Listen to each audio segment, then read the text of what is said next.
Someone approached Anastasia. The man publicly annulled their engagement. The room erupted in disbelief that His Royal Highness had rejected the princess. Anastasia asked what he meant. He mocked her for failing to understand. Pointing to Amy, he praised her kindness and gentleness. He declared that Amy deserved to become his bride instead. Anastasia asked whether he truly wanted her. She questioned how someone ignorant of etiquette, nobility, and government could become queen. The prince replied that the country needed Amy's kindness because Anastasia was rotten. He accused Anastasia of repeatedly tormenting Amy. He declared her unworthy of becoming queen. The guests were shocked and pitied Anastasia. One glare from her immediately silenced them. Anastasia accepted his decision. She slowly removed her glove. Furious, she threw it at the prince. Alan suddenly remembered everything and awoke. He immediately realized the situation was extremely dangerous. Alan was an 8-year-old boy living in Lurden, the capital of Centuren. He had recently recovered memories of a past life. In that life, he knew a smartphone game called Magical Fantasy, Heart of Love, Racing School Life, and now lived inside its world. He had been reincarnated as a supporting character in an autumn game. According to the plot, Alan, his mother, and everyone in the capital would eventually die. After her engagement was annulled, Anastasia challenged Amy to a duel, while the prince entered as Amy's representative. With no one willing to represent her, Anastasia fought the prince herself and lost. She left for a monastery but disappeared after bandits attacked her carriage. The plot only became worse afterward. The prince had secretly hired the bandits, and Anastasia's disappearance triggered a political imbalance that caused civil war. The neighboring Est Empire then invaded, destroyed the exhausted kingdom's army, and razed the capital. Alan wanted nothing to do with the nobles' disastrous conflicts. He resented ordinary people being dragged into their problems. His mother entered and asked why he was shouting so early. Alan apologized and blamed a strange dream. She told him breakfast was ready and asked him to get dressed. Alan promised to protect his mother. He also wanted to save the entire city. Even with his past memories, he remained her son. Escaping was impossible because the feudal system restricted commoners from freely relocating. Alan decided to prevent Anastasia's conviction and the Civil War. He first reviewed everything he knew. He began with the current timeline. 8-year-old Prince Karl-Heinz had recently announced his engagement to 8-year-old Anastasia. If Alan remembered the game correctly, he had about 8 years before her conviction. Alan knew the scenario because his older sister had forced him to complete the game and collect every event illustration. Saving the city and his mother was obvious, but he also wanted to save Anastasia. Someone on the street suddenly shouted her name. The crowd recognized her as the prince's fiancée. Alan looked toward a passing carriage. Anastasia was sitting inside. She looked through the window and briefly met Alan's gaze. He resolved to save her and everyone else. Knowing the game's plot gave him time to prepare. He did not want to save Anastasia merely because she would die. Alan considered the game's supposed villain a genuinely decent person. Anastasia believed nobles lived on the people's taxes and therefore had a duty to serve the country, while both nobles and commoners had responsibilities. Players treated these reasonable beliefs as arrogance, proving how distorted the scenario was. If exiled, Anastasia would fall into darkness and return as the final boss. While distracted, Alan walked into someone. It was a dark-skinned girl who recognized him. Her name was Monica, and Alan apologized for bumping into her. Monica ruffled his hair and praised him for helping his mother with shopping. She had also bought many supplies. Monica warned that guild members became rowdy when food or drinks ran out and told Alan not to grow up too quickly or walk without looking ahead. Monica worked as a waitress in the Adventurers Guild Tavern, and her affection always overwhelmed Alan. Alan suddenly remembered something important. He ran after Monica and asked for her help. Later, Alan stood inside the guild beside his nervous mother and tried to reassure her.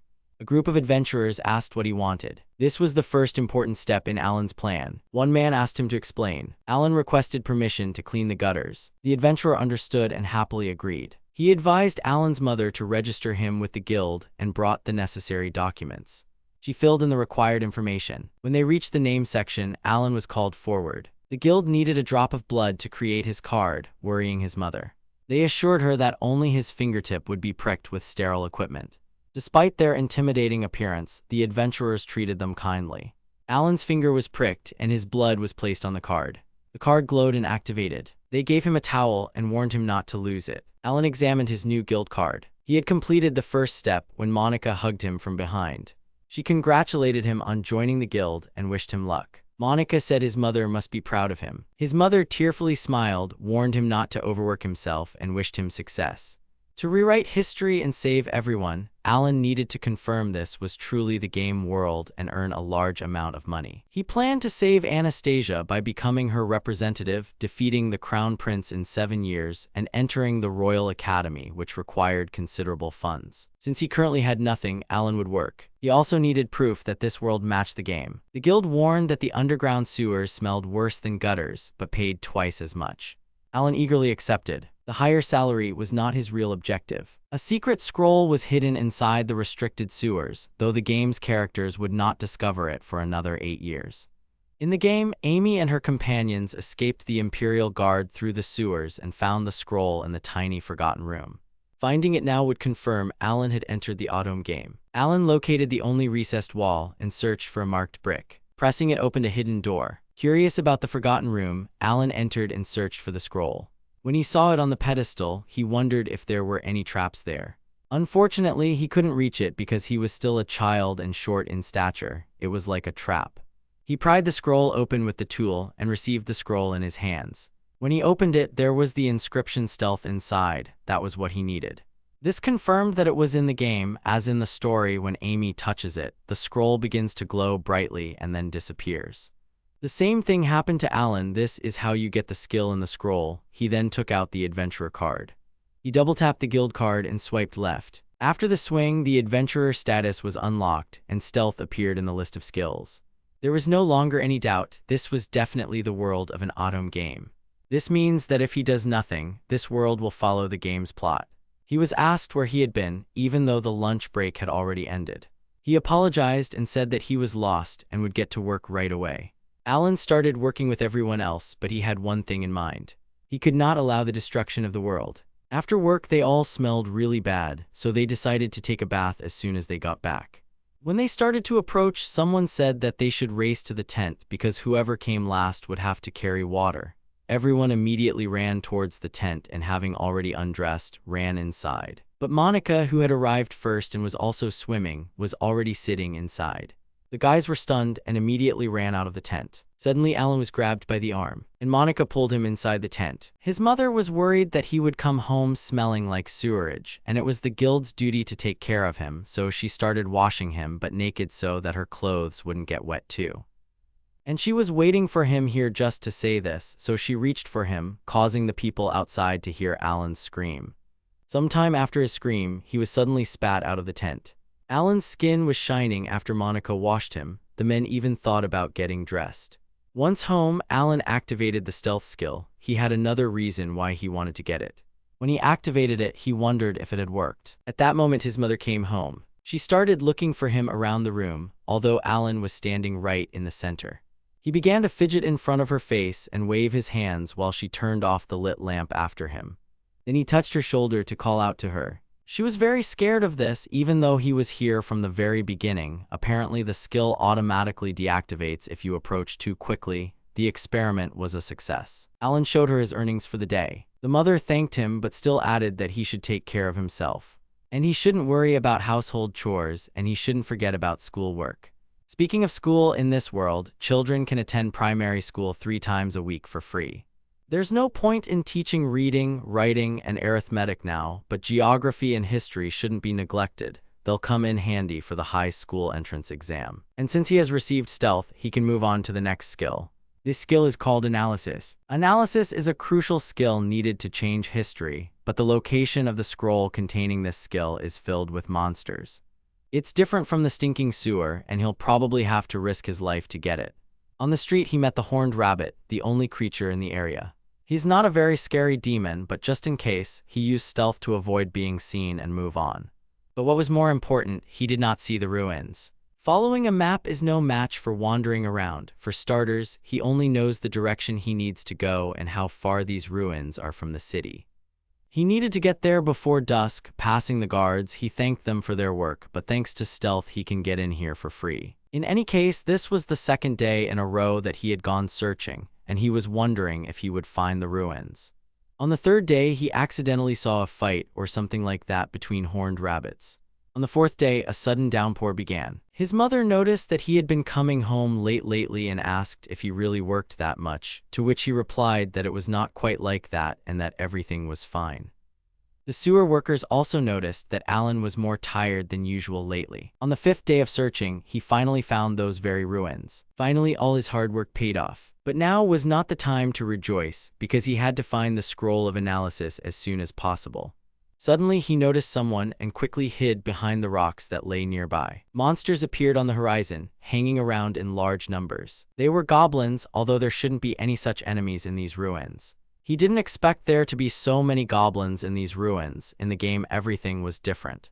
If he hadn't used stealth, he would have been killed already, but he thought that if the skill weakened over time, he began to think about what he should do. If the number of goblins increases, the situation will completely get out of control, and if someone gets hurt, then an assault team will be assembled, and then someone can take the scroll of analysis from the ruins. He began to think about why everything didn't go according to plan. Alan began to calm himself down, taking a deep breath. The idea of starting over must be abandoned. If he doesn't get the scroll now, the chance may be lost. Alan decided to trust the power of cheating skills in autumn games. He started walking past the goblins and everything was fine. Further on were the underground levels. The glowing moss illuminates the space inside and you can't light a torch here, so this is even more convenient. He also noted that it was very beautiful here, inside this cave. And it was quite cramped. He hoped that there were no goblins left underground. Approaching the nook, he was sure that the scroll of analysis was somewhere here. Suddenly, he saw that there was a whole bunch of chests lying here. This was completely different from the game because only the scroll should be stored here. Suddenly, a goblin came from behind him, causing Alan to almost give himself away. The goblin walked towards this pile of chests, and he began to pour money into one of the empty boxes. Apparently, this is where the goblins store the treasures they find, but that definitely wasn't the case in the game. Some parts of the plot changed, but he didn't understand why. Suddenly, the goblin began to sniff and came almost right up to Alan. His mouth smelled so bad that it even made Alan's eyes water. Suddenly, someone hit this goblin on the head. It was another goblin who scolded him, and then the two of them left. Alan breathed a sigh of relief that he had miraculously managed to get through. These ruins are different from the ones in the game, and apparently this is because the peasant found the scroll of stealth, which means his actions changed the plot. But the only good thing is that the scroll is still here when he poked the ground with a stick. After digging through the slightly loose earth, he dug up a scroll. The map of the ruins said that it was buried underground, which is why the goblins were unable to find it. As he was leaving, he encountered goblins again, but he only waited near the wall. He finally got out of this mess alive. That's why he decided to get the analysis right here, because if anyone found out about it, there could be problems. By opening the status, he confirmed that the skill had been acquired.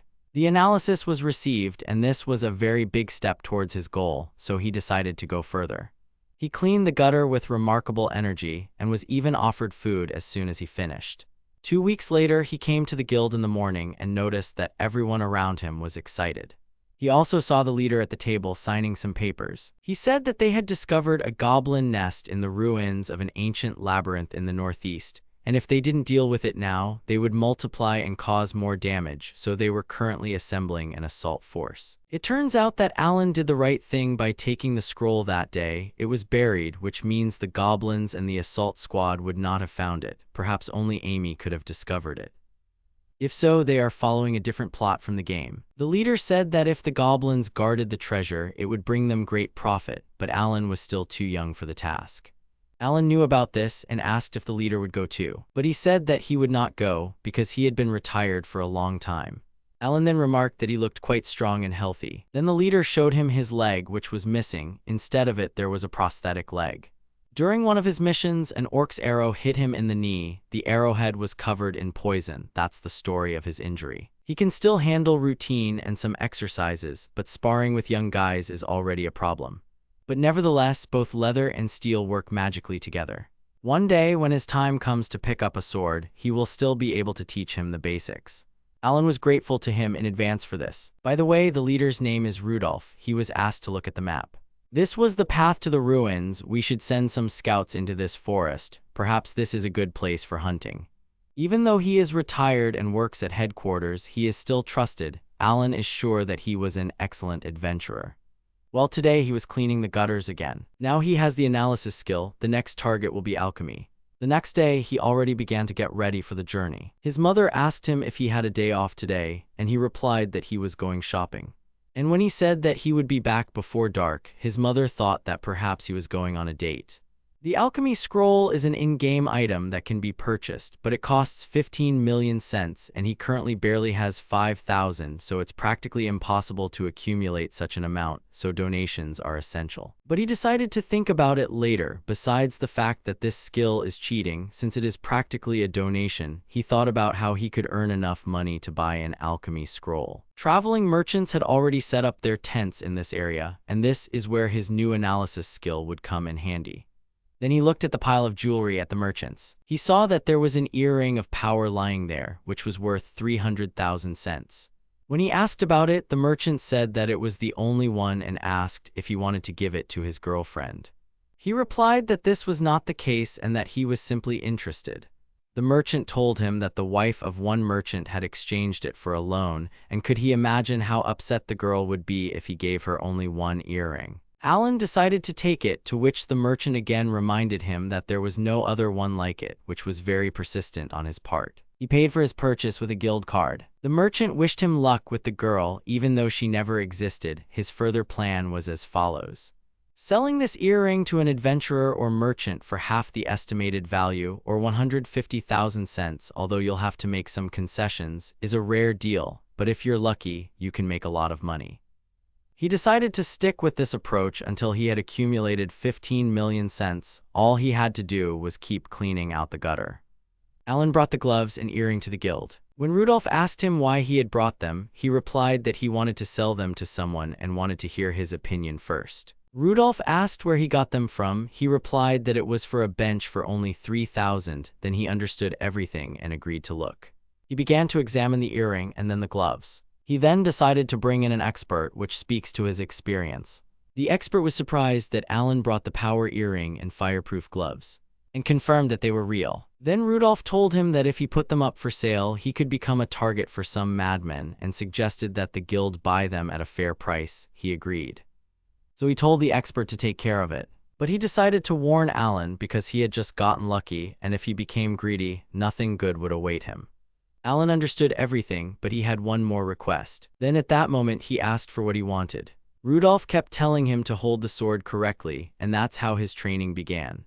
Alan couldn't slouch and stop simply swinging his sword. We need to chop more decisively, sharper and wider. He didn't become strong just by getting a sword. A weapon only gives strength if he knows how to use it. For example, if he had the strongest cursed sword that could cut through anything, would he become stronger? Rudolph asked. Alan then shook his head. Then he told him to remember one thing: no matter how powerful his weapon was, the only one who could use it was himself. He was only strong when he knew how to use the weapon, not when it used him, and therefore training should never be neglected. The old man was right. Alan had thought a lot about cheating with his skills, but if he wasn't good enough, he might lose the duel. Once he understood everything, Rudolph ordered him to run 100 laps around the training hall. Even though he was on a break, he needed to strengthen his body and strength, so he was told to quickly get up and run. As he started running, Rudolph egged him on to be even more diligent, otherwise he wouldn't be able to protect what he wanted. And once he was done, another 100 sword swings awaited him. After a while, he was already exhausted. The old man said that if he was so weak, he would not be able to withstand a fight even with horned rabbits, but they decided to finish for today. Rudolph was right again in that he wouldn't be able to protect what he wanted if he didn't get through this period.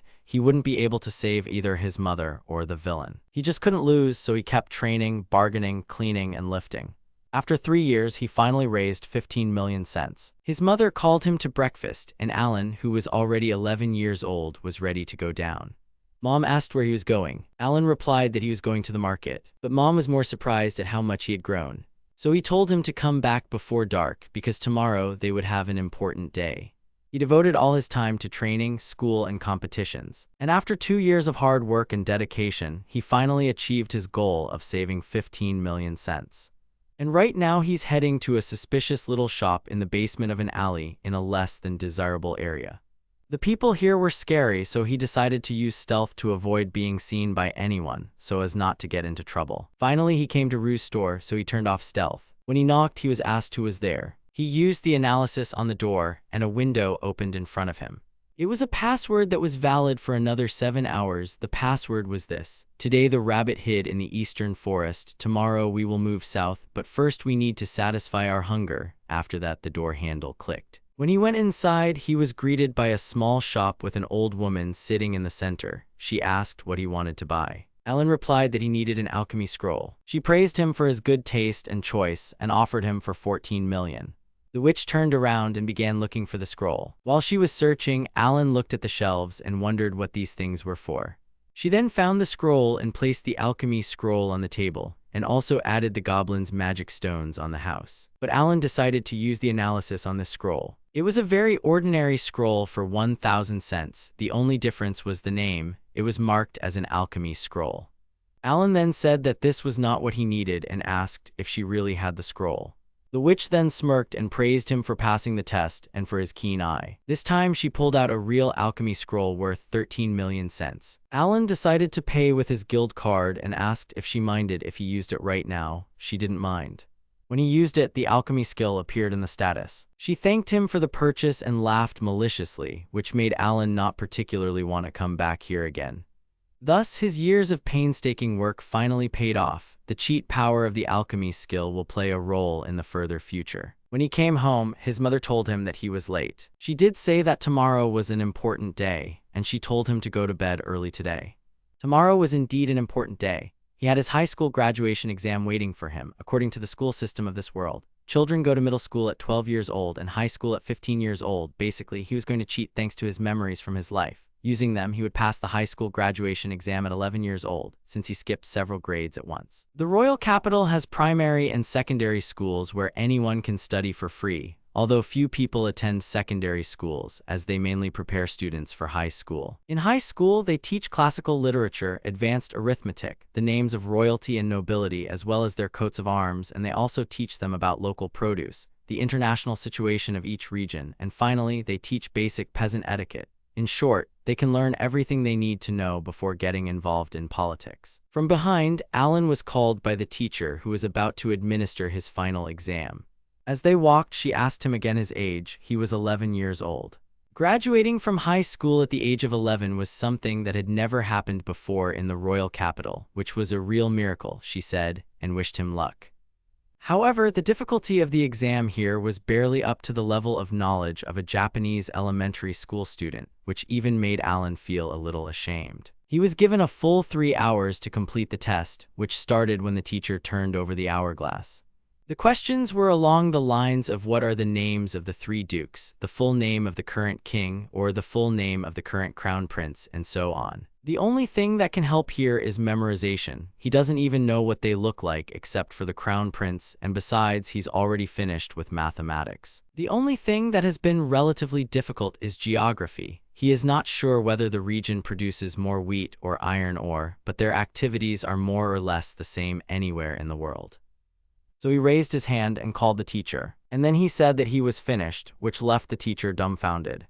After counting the hourglass, she said it was just over an hour, but Alan replied that since he was finished, he didn't want to sit around for an extra 2 hours. She then asked him to double-check it just in case, because it was a very important exam, and so that he would not regret it later, but Alan refused this, although he appreciated her concern for him. Since the exam was over, she would tell him the results in a week, and Alan went home. A week later, someone called him from behind. It was the teacher who brought him the exam results. She told him that he had turned them in. Moreover, he got excellent grades in all subjects, which was very surprising, skipping several grades in 11 years. Alan had been a part of their school system since the very beginning, and he had accomplished a great feat. Alan asked her to calm down. She apologized for what just came out. Then she decided to bring up the subject of his grade on his final exam. After all, she would be an impeccable recommendation for admission to high school, and asked if he wanted to study there. Alan didn't mind because he worked just for this. But as Alan knows, even with such a recommendation, he won't be able to enter high school until he's 15, which won't be for another 4 years. Alan understood this, so he was going to wait, so the teacher was going to give him a recommendation. It was strange that there was a system of skipping grades, but you could only enter high school after a certain age. The teacher said that the system was designed to ensure progress in learning. However, such a big leap as his was clearly not what it was designed for. She asked how she could contact him after graduation. Alan replied that she could contact him through the Adventurers Guild since his mother was rarely home due to work. Then she decided to remember this and once again congratulated him on his graduation. Alan thanked her.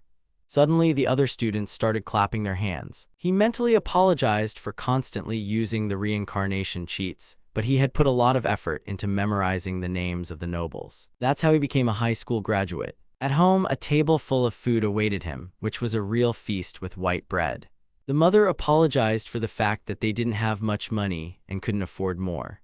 But he said that everything was fine. He was happy just because he could celebrate this day with her. Mom then turned to him. She gave him the scabbard with something inside. It was a takedown knife when he removed the sheath. It was a gift for his graduation. Now he is all grown up, so his mother congratulated him. Alan is sure that his mother spent a lot of money on this knife and he can't repay her in any way, but she put her heart and soul into this gift. Then his mother told him to stop crying about this. After all, she just wants him to be happy, and she knows that he will often be on his own now, but she still added that he should not take on too much. Alan told her that this knife was his most treasured possession, and he would guard it. And then he will save up money and enter high school. His mother apologized that she cannot help with this. But for Alan, this was not scary. He would do everything right and would definitely protect her. Mom agreed with him and began to calm him down. Sometime later, he was informed that he could take the high school entrance exam despite the age limit, which he was exempted from. He turned 12 years old and also became an F-rank adventurer. There were 3 years left before the events of the game, and he was eagerly awaiting the moment to rewrite his cruel fate. Monica suddenly tried to hug him from behind. Only Alan managed to dodge her grasp. She noted that he had come a long way and had already become an adventurer. The people from the guild also congratulated him, and since Alan was now ranked F, there was no one to clean the gutter again. Alan asked them not to treat him like a child. Even though he was 12, Alan still had a lot of growing to do, Rudolph said, so he couldn't relax, but he was confident that Alan could handle it. Considering he doesn't have the divine protection of swordsman or warrior, he's doing well and should keep it up. Divine protection is a kind of blessing from the local gods. It can increase skill in a certain area or grant a person special abilities. The heroine Amy has the divine protection of healing, which allows her to deeply study restoration magic. The crown prince is endowed with 2 divine protections, fire and hero, thanks to which in difficult times he receives enhancements in fencing and fire magic. In general, he is the protagonist class. Rudolph is distinguished by the divine protection of the swordsman. Although he is injured and can no longer fight, he has no equal in fencing. In other words, Alan doesn't have divine protection. It's rare for peasants to be blessed with such a thing, so he's not alone. He just needs to overcome this shortcoming before he enters high school. After training, Alan asked what needed to be done to get E rank. Rudolph replied that he had only just reached F rank, so it was too early for him to think about it. But over the 4 years of cleaning the gutter, he had accumulated some points, so he needed to complete one F rank task to raise his rank. This task was to collect herbs, and hunting horned rabbits in principle should not pose any difficulties with either one. The main thing is that he needs to be careful. Alan has never left the city before, so he shouldn't underestimate the horned rabbits because they can harm him. 2 whole days have passed since then. Alan brought herbs and magic stones from horned rabbits and completed the task. The herbs grew in the ruins where the goblins were, however. He already knew where to find any herbs in this game. There were no difficulties, since the guild members had already dealt with the goblins. But with the horned rabbits he used stealth, and he slowly approached one of them. Although he looked like a defenseless creature, he was still a pest, destroying fields. Rudolph congratulated him on his promotion to E rank. To deal with the horned rabbits, he used a knife given to him by his mother. He was glad that he found it useful so soon, so he was grateful to his mother. Now an E rank adventurer, he has access to free movement between cities, as well as long expeditions that require transportation. He began to think about divine protection, which the peasants did not have. In fact, it can be obtained in the game, and he, a peasant, has only one way to gain divine protection. The Valley of the Flying Dragon, which takes a week to reach from the capital, contains the Book of the God of Winds. It is she who grants divine protection, the talent of wind magic. As the name suggests, it enhances the magic of wind threads. The presence or absence of this divine protection will affect the practical exams in high school. He is Peasant Alan and a rookie adventurer. With new determination, his adventure will begin. The wyvern was furious because she killed her husband. It was Amy who replied that there was a reason for it, but the prince nearby understood that the dragon could not be convinced. The wyvern called her shameless, and she ran straight into both of them. Because of this, Amy was forced to attack the dragon with a offensive barrier, causing it to howl in pain. A second later, the wyvern's body disappeared, and they thought it had defeated him. Suddenly, the same wyvern attacked them from behind. Carl grabbed Amy, covered her with his body, and killed the wyvern. Amy was upset that she couldn't convince him otherwise, and now the wyvern lord's child was killed.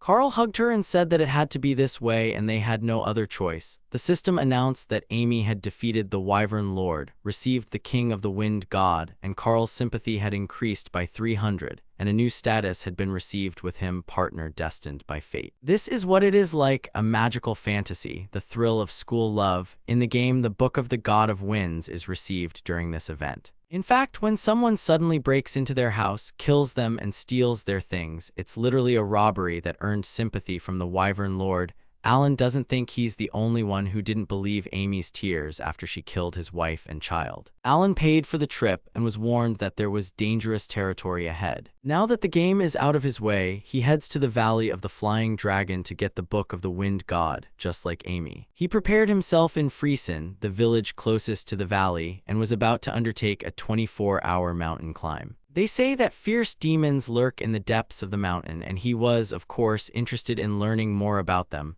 but he wanted to avoid unnecessary battles, and so he uses stealth to pass through the mountains. As he walked, he became very tired from the hike and thought that he needed to prepare for the climb up the mountains. Suddenly, a wyvern flew over his head, and in the distance he saw a flock of wyverns flying over the mountains. What was very incredible was that this was the Valley of the Flying Dragon. A subspecies of dragons are wyverns. The main difference between a dragon and a wyvern is that the former can breathe fire and roar, while the latter cannot.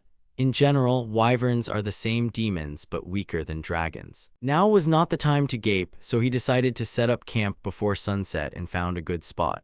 Using alchemy, the ground in front of him began to change. Alchemy is the art of creation, and in the game it was used to craft and enhance weapons, armor, and potions using magic stones. By maxing out this skill, you can build carts and huge forts. In the final battle, you can even create a magic item that temporarily weakens Anastasia, the final boss enslaved by darkness. It was so easy to build a small semi-basement camp with the help of alchemy. This skill was definitely worth 14 million and 3 years of hard work. Holding his knife in his hands, he said goodnight and went to bed. The next day, he returned everything to its original state, and now he was going to the Temple of the Winds. In the game, the wyverns attacked anyone who approached them, sucking out their strength, but thanks to stealth, he moves forward with confidence. Finally, he reached the steps that led up to the Temple of the Winds. As he was climbing up, he saw something. He saw a huge creature in the center. It was the Black Wyvern Thief, the father of the dragon family. If he is asleep, then it is even better for him, and he will simply take the Book of the God of Winds while he has the chance. Suddenly, someone called out from behind. After a sudden flash, he realized that he could not move. A naked man appeared in front of him and asked him for a favor. He didn't understand who it was, and more importantly, stealth wasn't working.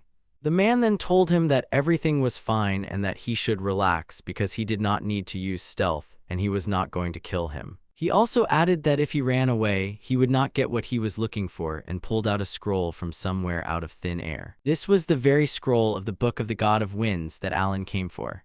He wondered who this man was because he could see him despite his secrecy and could also read his thoughts. Then he apologized and said that he should have introduced himself first, so he introduced himself as the God of the Winds. Alan asked what God wanted from him. The God of Winds apologized and said that the first thing to do was to wake up this lazy lizard, and flew up to the Dragon Lord. He swung and hit the dragon straight in the body, causing it to fly off to the side. The dragon stuck right into the rock, but he never woke up. The man told him to wait a little longer, until Alan realized what he was trying to show him. Grabbing the dragon by the tail, he pulled it out of the rock and brought it to Alan. After this, the god woke up the dragon, saying that Alan could definitely help him. When the Wyvern Lord woke up, he introduced himself as Jerome. God introduced Alan and told Jerome to shake his hand. Only he hid behind the man's back, which was unusual. Somehow he extended his paw and they shook hands. The God of the Winds then asked Alan to help arrange Jerome's personal life. Alan asked why the Wind God would help the Wyvern Lord find a mate. The thing is that Jerome fell in love with the lizard of his dreams named Melissa, and she herself is from the clan of heavenly dragons. It was quite a long story, so he didn't dare go into detail, but in general, if Alan helped Jerome in matters of love, he would receive his divine protection. The Book of the God of Winds is in the god's possession, and it is impossible to take it away, so he will have to listen to him and receive divine protection from himself. All this time, the god was answering his thoughts, so Alan asked him to stop doing this. Then the god began to disappear, counting on Alan, finally saying that he did not understand the romance of lizards and he was already tired of it. But thanks to him, an opportunity arose to while away the time, so he disappeared, adding that he would look after him.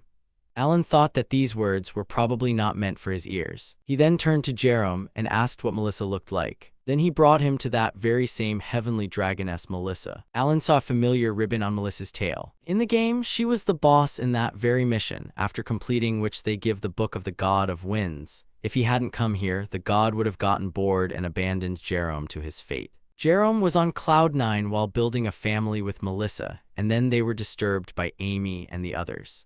Jerome noticed the cute ribbon on Melissa, adding that she was the most beautiful here and the best in their valley. Then Alan decided to ask her what her interests were and what she liked. But for some reason Jerome didn't answer this, but merely remained shyly silent. Looking at him, Alan still asked if he had ever spoken to her. The answer was negative. Then Alan called him not just a stranger but literally a stalker, which Jerome didn't want to hear. So he suggested starting things off as friendships and told Jerome to go say hello to her. When Jerome came out to her, he kept covering his face and stuttering as he tried to say hello. He just needed to greet her, compliment her feed or something like that, and then ask about her interests or invite her somewhere. But Melissa suddenly asked him who he was and what he wanted from her. Jerome couldn't answer this, and so he only hesitated without answering. After a couple of seconds, Melissa gave him a disapproving look and flew away. She looked at him as if Jerome was trash. Then they decided to go to Plan B. If they couldn't talk to her, they needed to give her something. When he asked Jerome what she might like, he replied that perhaps she would like a piece of meat, which wasn't a bad idea. Alan asked into the air if there was a god here, and he immediately appeared in his simplest form and was ready to show where Melissa was, which was very convenient. When they found her, they realized that Jerome was a little late. But God encouraged Alan, saying that Jerome was an excellent hunter, which is why he had been gone for so long. But Alan was more worried about the simple flying head of the god next to him. It looked creepy. From a distance, they finally saw Jerome, who was flying with prey in his mouth. It was a huge underground worm that was still bleeding, which scared Melissa quite a bit. And she flew even further. Everything was very bad for Jerome. Then Alan suggested that he would take her by his appearance, because girls love fashion. Jerome understood everything and flew away, and Alan was glad that he hadn't given up yet. When Jerome returned, he looked like a flower monster, covered in roots and flowers, causing Melissa to fly away again, the wind god saying it was useless. But who would have thought that they would go so far? God asked him if there were any other strategies. After thinking for a moment, Alan replied that it was better to dress well than fashionably. Jerome asked what it meant to be well-dressed. Alan replied that he didn't know about wyverns, but people are more willing to trust a person if he is dressed in a suit and tie. He immediately rejected the suit, but decided to try making a tie. He began to draw a circle on the ground with a stick. It was necessary to clarify the details in the magic circle, and then focus on the goblin stone. Then he used alchemy, and the circle burst into light. And this light flew straight at Jerome, causing a white tie to appear on him. It looked good on him, so they finished the preparations. But Alan didn't think that alchemy could be so exhausting if you did everything right. Jerome rushed at Alan to hug him, but Alan stopped him because he could crush him. God offered to quickly show his new image and created a vision circle. Suddenly they heard a girl scream. In a vision, they saw Melissa being attacked by a flock of wyverns. Jerome didn't even know where to look for her, but he still flew in some direction. He didn't want to leave her and hurried to save her. Melissa asked the wyverns surrounding her what they were going to do to her. At that moment, Jerome landed on one of them. He flew a little further and stopped not far from them. As he started to stand up, he looked at them and told them to move away from Melissa. She recognized him, but the wyverns growled and attacked him. They started beating Jerome from all sides while he was lying down. But despite this, he shouted at Melissa to run while they were distracted. When one of the wyverns looked at her, she immediately flew into the air. He was about to chase after her when suddenly something stopped him. It was Jerome who grabbed him by the tail, preventing him from flying. He began to fight them off and gradually got back on his feet. Suddenly, he saw that they started flying in her direction, and he flew after them. They started fighting in the air while Melissa watched. She was surprised that he came to her aid, when suddenly the head of a god appeared next to her. Melissa was scared of him, which the god thought was a bit rude, but Alan warned them that more wyverns were approaching. Taking a deep breath, the god of the winds blew on them, and the wyverns immediately lost their balance and fell down, which was expected from the god. He was good.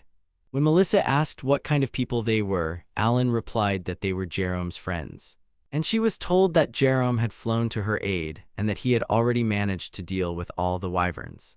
Suddenly he began to fall down, apparently exhausted. But before Alan and God could react, Melissa flew at him. She grabbed him, and the two of them landed on the ground. When Jerome woke up, he saw that he was lying right on top of Melissa. He was in shock when he realized everything. Melissa kicked him back so that he finally got off of her.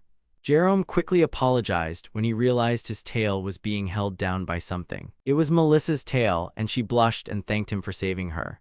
Then, adding that he was cool, she kissed him on the cheek. Jerome couldn't stand it anymore, and he instantly fell to the ground unconscious.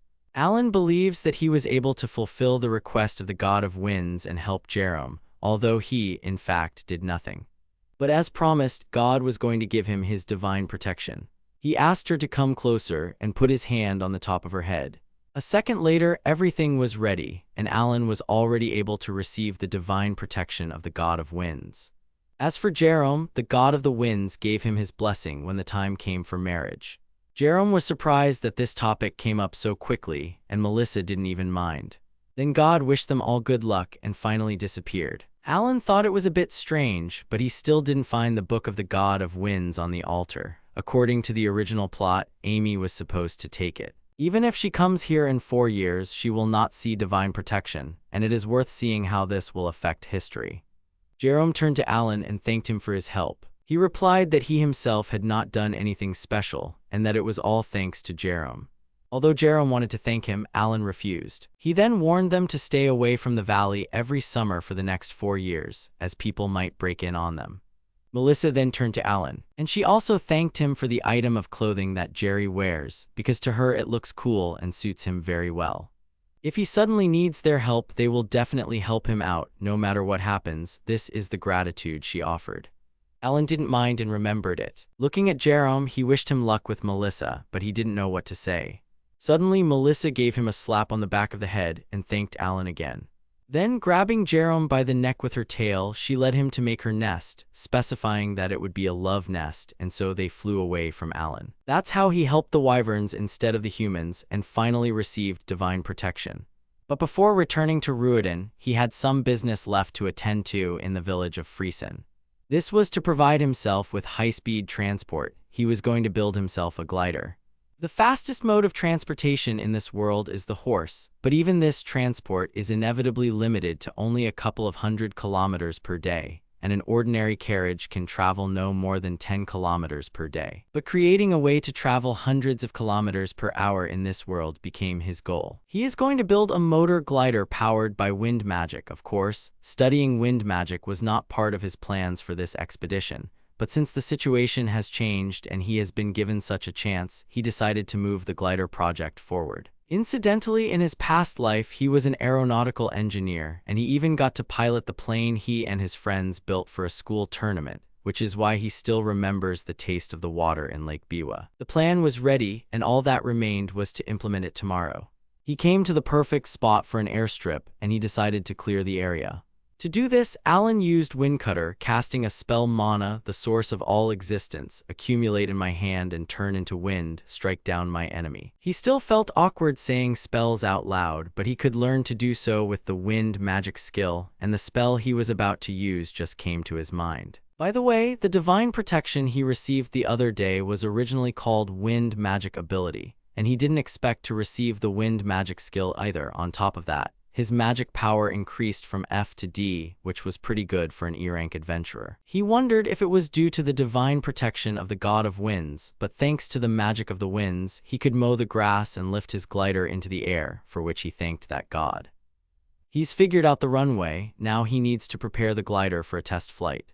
He uses the alchemy skill to place designs in the magic circle, and both the glider and the runway were created through alchemy. Jerome kindly gave him the bones, skin, and magic stones of the wyverns he had defeated, but he didn't have any charcoal. But since his magical power had increased in rank, it now required fewer smelting materials to create. After using the smelt skill, all the components lit up, and in front of him there was already a ready-made glider. The runway was ready and the weather was great, so he decided to do a couple of tests. The seat belt position is ideal. Channel magic into the right handle and activate the wyvern's magic stone, an engine powered by wind magic. The elevator and rudder are controlled by the left stick. The ailerons are connected to the rudder, and after all the checks, there were no problems with the controls. Mana, the source of all existence, so he gathered it in his hand and turned it into wind. The glider started to start up slowly, which was very good. Suddenly, the glider rushed forward at high speed, and all because it was too difficult to adjust the power. He was already thinking about stopping, but quickly changed his mind. But he decided to push until the end, and believed that he would succeed.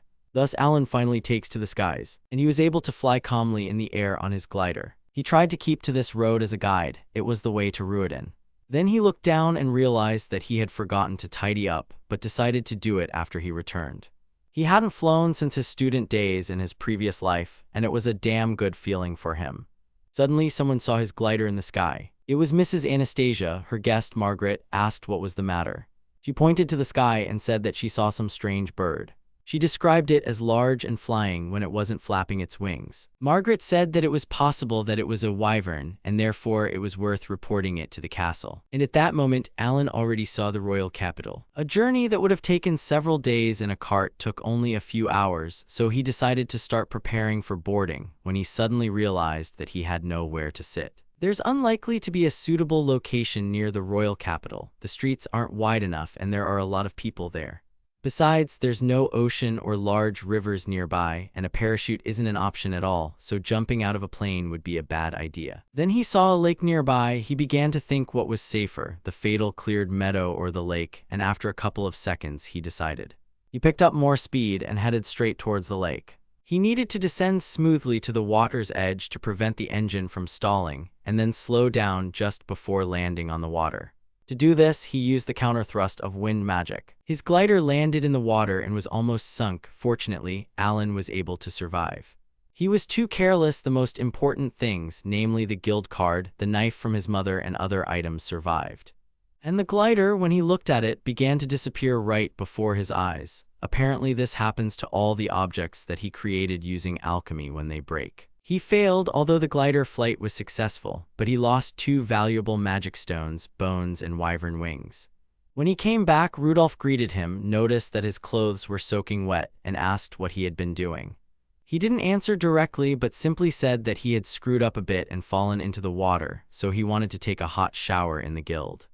Rudolph understood everything and told him to be careful. After all, when you get used to life and relax, then consider that death is just around the corner, and one day he will leave his mother. At this point, Monica began to scold Rudolph for pouring water on his student, as if it was too much, despite the already strict training. Rudolph immediately said that it was not his fault, and Alan confirmed this, saying that he himself fell into the river. Monica understood everything, but still warned that at this rate he might catch a cold. So under this pretext, she wanted to grab him and take a bath together, but he dodged her grab and said that he would borrow hot water. Monica was unhappy with this. Even though he was already 12 years old, it didn't bother her at all. In the world of this game, there is a shower with magical instruments. Personal hygiene here is much more developed than in the real Middle Ages, which was quite useful. He has a change of clothes in the guild. He will sell what he brought from Friesen and go home. And so his first expedition ended. He had a lot of things to think about, a series of events on the way to Ruiden, and he also failed as an engineer. There was no landing site, no spare parachute, and the unscheduled takeoff led to an emergency landing on the lake, and the worst thing was that he should have turned back. The glider was originally supposed to be completed after his return to the royal capital. In his past life, he would never have done such a stupid thing, but after thinking about it all, he came to a conclusion. His way of thinking has degraded to the level of a child. He thinks that in his past life he had the same childhood, a child's brain in a child's body. He is just a simple boy. From now on he will have to constantly remind himself of the need to be careful. As for the gliders, he realized something. There were no errors in the design, but there were quite a few in the controls. He's not sure he's really good at it, though, at least in glider piloting, it's impossible to multitask. Technically, if the motor glider was similar to the previous one, it would still be able to fly, but he needed an aircraft that would take off vertically and that would not require a runway. He wanted to build a VTOL aircraft. At least 2 and preferably 4 engine powers must be controlled simultaneously. This is currently impossible, but this is where familiar cheat items come to the rescue. The scroll of multiple spells, its name alone speaks of its power. There is nothing to explain here. The whole essence is described in the name. Getting a scroll of multiple spells isn't easy, but he can figure it out, so he decided to make preparations. After getting dressed, he used smelt. He created an improved version of the first glider, although it is not a VTOL aircraft, but still. He designed it specifically for this mission. Having got into it, he pulled the steering wheel and began to slowly accelerate, and only then take off. In order to create things using alchemy, he needs to understand 2 important things. The first is the accuracy of the drawings, how thoroughly you can imagine what you want to create. The accuracy of the finished product and the required magical power will differ. In the game, Amy only needed to imagine the simplest image in her head to create a first-class crew. The only reason she was able to do this is because she has unparalleled magical abilities. After all, she is the main character of the game. Right now, he doesn't have enough magical power, so it's extremely important to develop as detailed a drawing as possible to visualize the structure. And secondly, he needs to prepare a sufficient amount of the necessary materials. Depending on this, the required amount of magical power can vary significantly. Now he cannot create something out of nothing. On the other hand, there were also pleasant discoveries. For example, he discovered that he could partially replace some materials with others with similar properties. Thanks to this, he will be able to reduce expenses, and saving is always and everywhere important. He finally flew to the Sage's Tower. The height was unimaginable, 300 floors above the ground, which is somewhere around 1,000 or even 1,500 meters up. To reach the top floor, you need to fly, each time going around the tower. Since stratus clouds are located at an altitude of approximately 2,000 meters above the ground, this is where he is now. There seemed to be no obstacles inside the tower, which was what he had expected. The altitude was excellent, and the target that was in sight was the top floor of the Sage's Tower. He dismantled the engine using wind magic and ejected. Then he gathered mana, the source of all existence, and having accumulated it in his hand, he turned it into wind and opened the parachute. As it opened, he watched as his glider crashed into the top floor and exploded. Using smelt, he returned everything to its original storage state. Hanging from the wall, Alan tried to catch his breath. When he climbed inside, he finally exhaled because everything was going according to plan. Getting to the top floor of the Sage's Tower was the first step. Operation Rocket Glider was a huge success. If he had gone the normal route, he would have had to face many trials on the way here, traps, monsters, and even bosses. It's good that all of this was avoided, otherwise he would hardly have coped. And here a scroll of multiple spells awaits him. He immediately learned it and acquired this skill. He only had to acquire the last skill. Then he saw that the hole in the wall was beginning to fill up thanks to the tower's self-healing function, and he realized that he needed to get out quickly. And he will have to jump with a parachute. Although it was belated, he felt uneasy, but he received multiple spells. Once upon a time, there lived a kind sage who wandered the world and helped people with his magic. He could make any spell come true without casting it. One day, when the sage was on his way to the elven village to find ingredients for the elixir, he got lost and died. Then his soul turned into the scroll of silent spells. They say that he is still waiting for his time in the Forest of Illusions, when a person will come who will continue his work helping people. This is the in-game backstory for the last required item, the Scroll of Silent Spells. He needs to find the beginning of the path to the Forest of Illusions, the elves' refuge, although he has no business in the elven village itself. According to the game's plot, the events related to the elves will not happen anytime soon. He just needs to land the VTOL safely. Judging by the direction and distance, he is now flying past the village of Rins, which is located right near the entrance to the Forest of Illusions. Although he is not sure that he can trust the map he bought from the guild, it is too outdated. Besides, from the sky it is clear that all the reliable roads are hidden deep in the forest. He got lost even before he got into the Forest of Illusions. One cannot stay in the air until sunset. There are powerful demons in this area. Of course, they can be defeated, but even if you use stealth for surprise attacks, its use will be limited, and Alan himself is not very strong, so it is better not to risk it. The sun was already starting to set, and if he found the village and didn't land as soon as possible, he would have to set up camp in a dangerous area. Then he saw the village of Rins. There is a drop-off point nearby, so the landing problem is solved. He activated the vertical engine, and then he activated the altitude control engines on the wings. When he landed, he was very tired. Using 4 spells at the same time means that 4 times more magical power is required, not to mention the fatigue. He decided to make a bunker to hide the plane and go to the village. Suddenly, something hit the back of his head, and before he knew it, he was surrounded and told not to move. Once inside the building, he was tied up and asked if he was human. Alan confirmed this.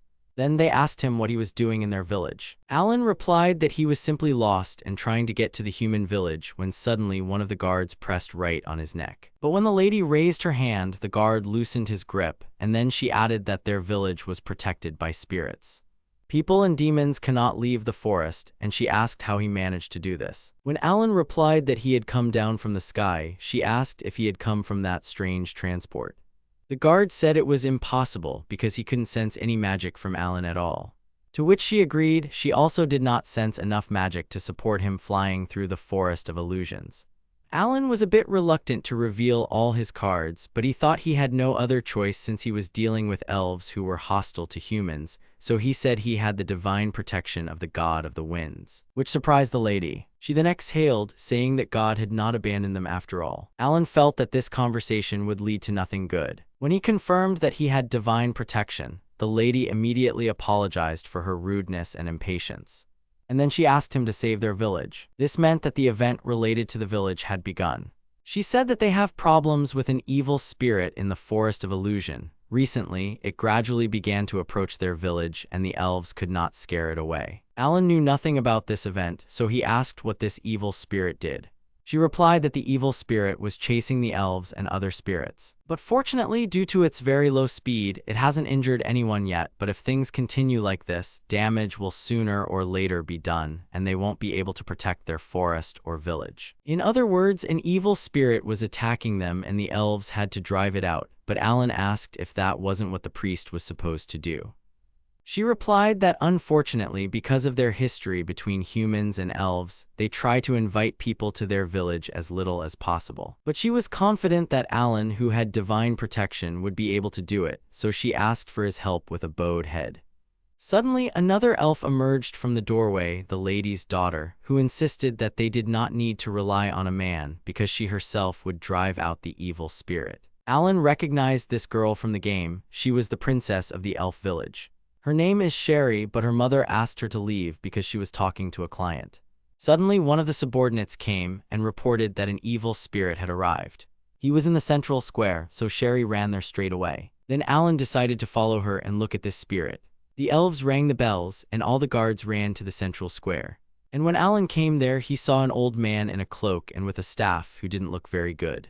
Apparently, this old man is the evil spirit. No matter how you look at it, he looks like a suspicious guy, like a magician, and it looked like he was just walking around and staring into space. The queen confirmed that this was indeed an evil spirit. Alan asked if she was sure that this suspicious man was the evil spirit.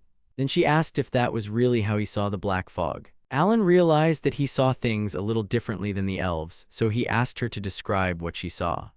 She replied that they saw a large black mass, similar to fog, that was chasing the spirits, although Alan simply saw a man in a robe. Then she offered to lend him some of her power so that he could see the spirits. And when he began to see them, the picture became even more problematic than before. Sherry shouted at the evil spirit to get ready because she was going to kill him with arrows. Even if the princess didn't see him as a person, he still wasn't sure it would work on him. And that's exactly how it turned out. The arrow that flew at him simply bounced off his head.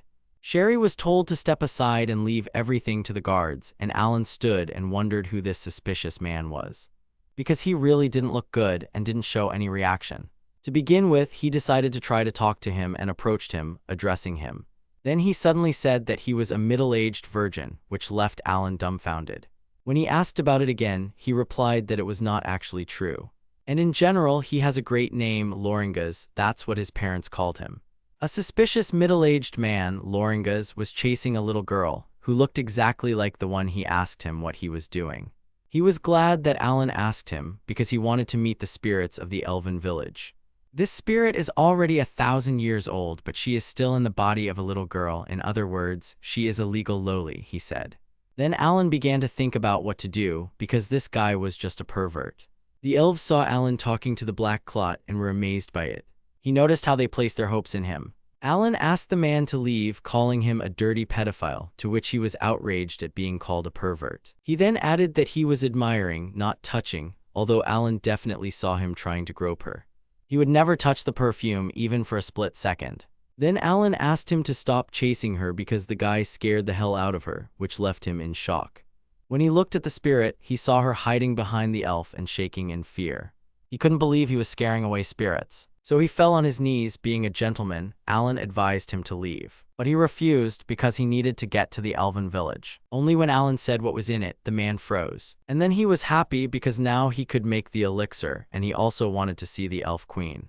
When Alan pointed at her, he immediately started walking towards her, but was stopped by the first one.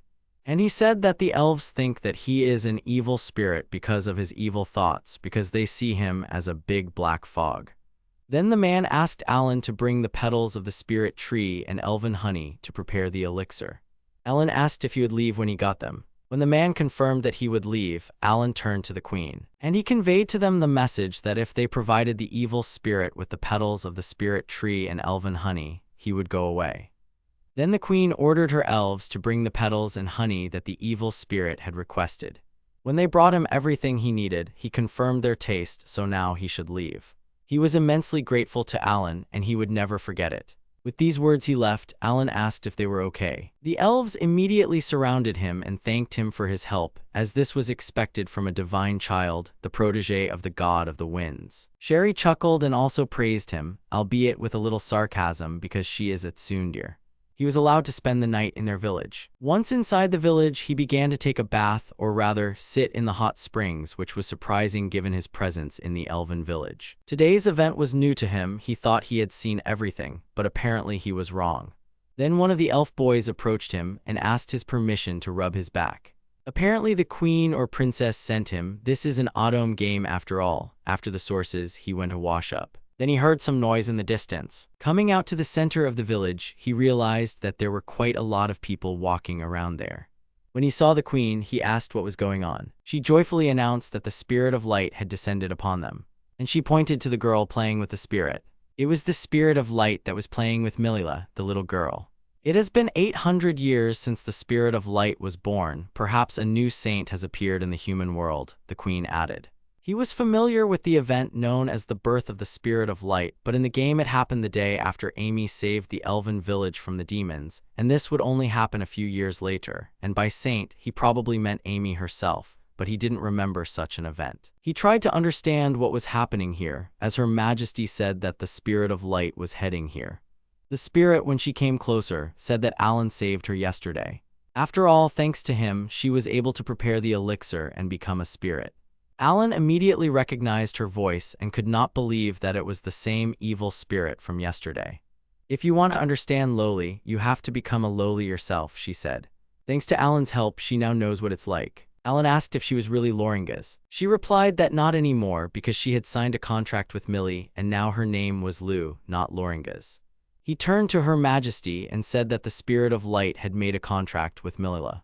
The queen was delighted with this joyful event, and she came up to shake Millie's hands. But according to the plot, the spirit of light had to make a contract with the main character Amy. Although it was perhaps a holy blessing, the events here take place after the verdict against the villain, so these were no longer Alan's problems. Then Lou started dragging something towards Alan, some kind of gift in the form of a scroll. It was the same web of silent spells that Lou had created. She is infinitely grateful to him because she devoted her entire life to studying the art of loli, and only thanks to him, she was able to become one. So she gives it to him as a token of gratitude. In fact, he wanted to give it to his loli daughter, but she never got the chance. Besides, she doesn't need it anymore. Alan did her a favor, so it's his. Using analysis, he realized that this scroll was genuine. As a result, after saving the elven village from a dirty pedophile, he received a skill from that same pervert, and he didn't know what to do with these mixed feelings. Later, after collecting his things, he thanked the queen for her help. Sherry tapped the glider and wondered if this vehicle really could fly. Her Majesty also prepared something for him as a farewell gift. It was a special amulet made with the prayers of the elven villagers, a symbol of gratitude and their friendship, so she asked to always carry it with her. After all, Alan is the hero who saved their village, and they will always be glad to see him. When Alan got into the glider, he asked everyone to move away because it could be dangerous.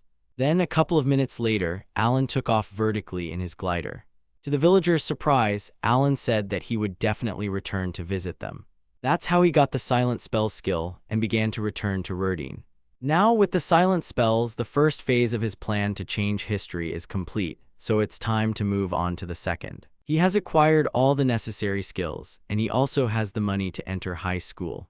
All that remains is to increase his strength, in other words, his level. He just needs enough strength to win a duel, and to increase his level, he needs to train well and then defeat his enemy.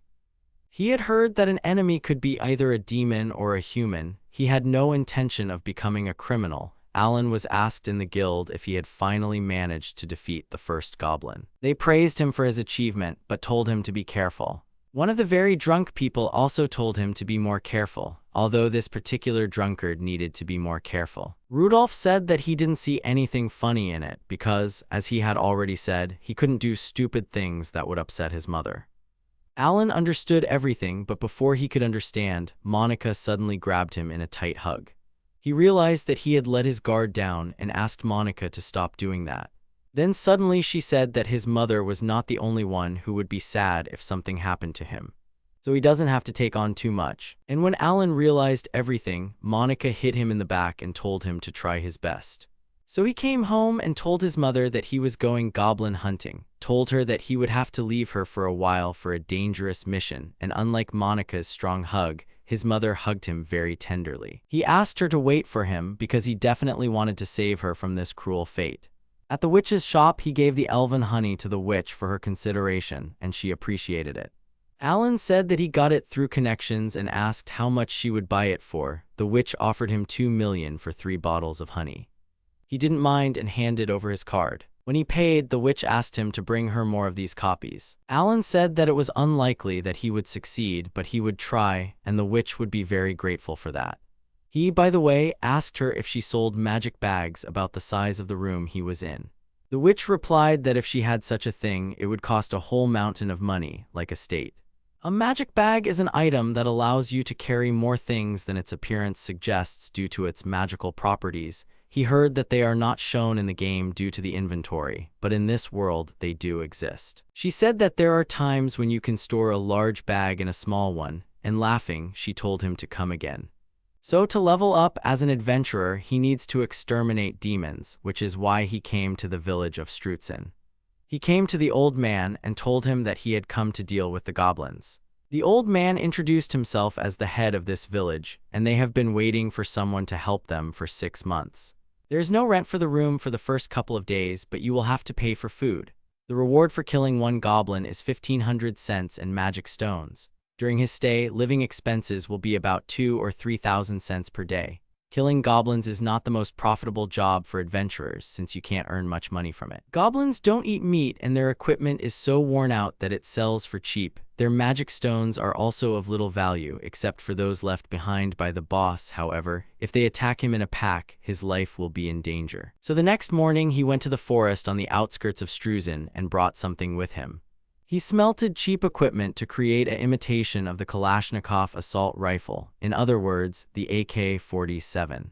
Inside the forest, he used stealth. There is a labyrinth hidden deep in the forest where the goblins come from. First, he wants to get the hang of hunting in the forest surroundings. Goblins wandering around after exiting the labyrinth. After some time, he saw one of them. Stealth made both him and his weapon invisible, but first he had to keep his distance. After firing a couple of shots, he finally hit the goblin and it fell to the ground. He slowly approached, aiming the Kalashnikov at him. Up close, he saw that only 1 shot out of 3 had hit him in the chest. The goblin was still alive. So he finished him off and got the magic stone. He was breathing a little heavily, but was glad that everything worked. Alan invented the AK-47, which uses compressed wind magic, in other words, an air gun. At first it had problems with reloading and the magazine mechanism, but now everything works fine and the spent cartridges and shells also disappear. After the magical stone is removed from the body, it is cremated in a smelting pit, which, if left unchecked, can attract demons. When he was 8 years old, he was terrified of goblins, even though he could easily deal with many of them. As long as he had a gun, no enemy was scary to him. It was practically an illusion. In the end, he brought 12 goblin stones, and he would like to receive payment for today. He received payment through a guild card, and everything went well. Then he said that he would stay here for a while and looked forward to collaborating with the old man. This is how his days passed, starting from lunch, killing goblins, and ending with spending the night in this village. When the old man found out that he was going into the labyrinth, he wished him luck. He had been hunting in the forest for a whole week without seeing a single goblin, so the time had come. Namely, to enter the Goblin Labyrinth. This is the first actual event in the game and the first place where he appears. In fact, it is not necessary to go there at all. It was enough to kill the goblins that attacked the villages from time to time to increase the level. However, in the depths of the labyrinth where the demons appear, there is a core guarded by bosses. According to rumors, if you destroy the core of the labyrinth, you can kill the labyrinth. However, whether this is true or not, no one knows. Demons are both a nuisance and a resource, so it's not necessary to wipe them out completely. He bought a semblance of a magic lantern from the guild for 300,000 cents. It is much more convenient to use than a regular lantern. It is lit with mana and does not emit any heat or smoke. The labyrinth isn't particularly teeming with goblins. Enemies are encountered relatively frequently, and it's a great place to level up early in the game. Ahead he saw 2 goblins. Alan was invisible to the goblins, but the light itself was visible, which left them puzzled. Stealth does not hide the light coming from the lantern, and as expected, some people walked towards it. Suddenly, he started shooting straight at them, and he killed 2 goblins who came towards the light. He felt like an angler fish, and he wondered if the sound of the Kalashnikov had attracted anyone. It would have been easier if he had the opportunity to set up an ambush. Alan remembers the layout of the labyrinth because he's cleared it so many times that it's making him sick. There are no rewards or treasures here, so his goal is to get to the boss room as quickly as possible. The lower level of the labyrinth is located on the 5th floor in the basement, where the bosses guard the room with the core. He then switched from stealth-focused ammo to power bullets and carried only the bare essentials. The boss fight consists of 2 hobgoblins and 2 goblin mages, and of course the Goblin King, the boss himself. First, he emptied all his ammo into the goblin mages on the right. The most problematic enemies needed to be dealt with first. So he shot them without a moment's hesitation. There are already 2 bodies, so he recharged. He used wind magic with smoke screens of molten sand. The sound of the machine gun removes the stealth effect, and while the enemies are disoriented, he slips away and activates stealth again. When he did this, he continued shooting at them from another location. All the minions were defeated, and only one boss remained, who began to roar in rage. But Alan didn't stop shooting at him. He swung and hit the ground. Alan was able to dodge his blow. Even though he's practiced the game, this boss is still a tough nut to crack. But he prepared a weapon for a counterattack and took out a pouch. When the boss turned around, the very same bag that he had shot through the air was flying towards him. The contents that fell on the Goblin King irritated his eyes, causing them to water. And when the boss took off his helmet to wipe his eyes, Alan was already standing behind him and shot him in the head. The strategy used in the game worked. The blinding water bombs with pepper work wonders. The boss was still moving even after so many bullets. His vitality was enviable. Just in case, he used Windcutter several times. And collecting all the magic stones will be quite a challenge. Finally, he arrived at the last room. The core of the labyrinth was here. They say that if you destroy it, the labyrinth will die. And after touching the core, he was returned to the entrance to the labyrinth. In other words, this is the strategy for clearing the Goblin Labyrinth. The guild members were amazed that Alan was able to clear the Goblin Labyrinth by himself. Moreover, he killed as many as 138 goblins, and this should definitely keep the village of Struzen safe from goblins for some time. Rudolph praised him for this. The teacher rarely praised him after assignments. He was both happy and ashamed at the same time. So he went to sell the magic stones, and then went home and said goodbye. At that moment, Monica arrived, wanting Alan to bury his face in her chest. But Alan had already left, so she would like it to happen tomorrow. The guild bought the Goblin King's magic stone from him, and he was also supposed to get the dungeon clearing achievement.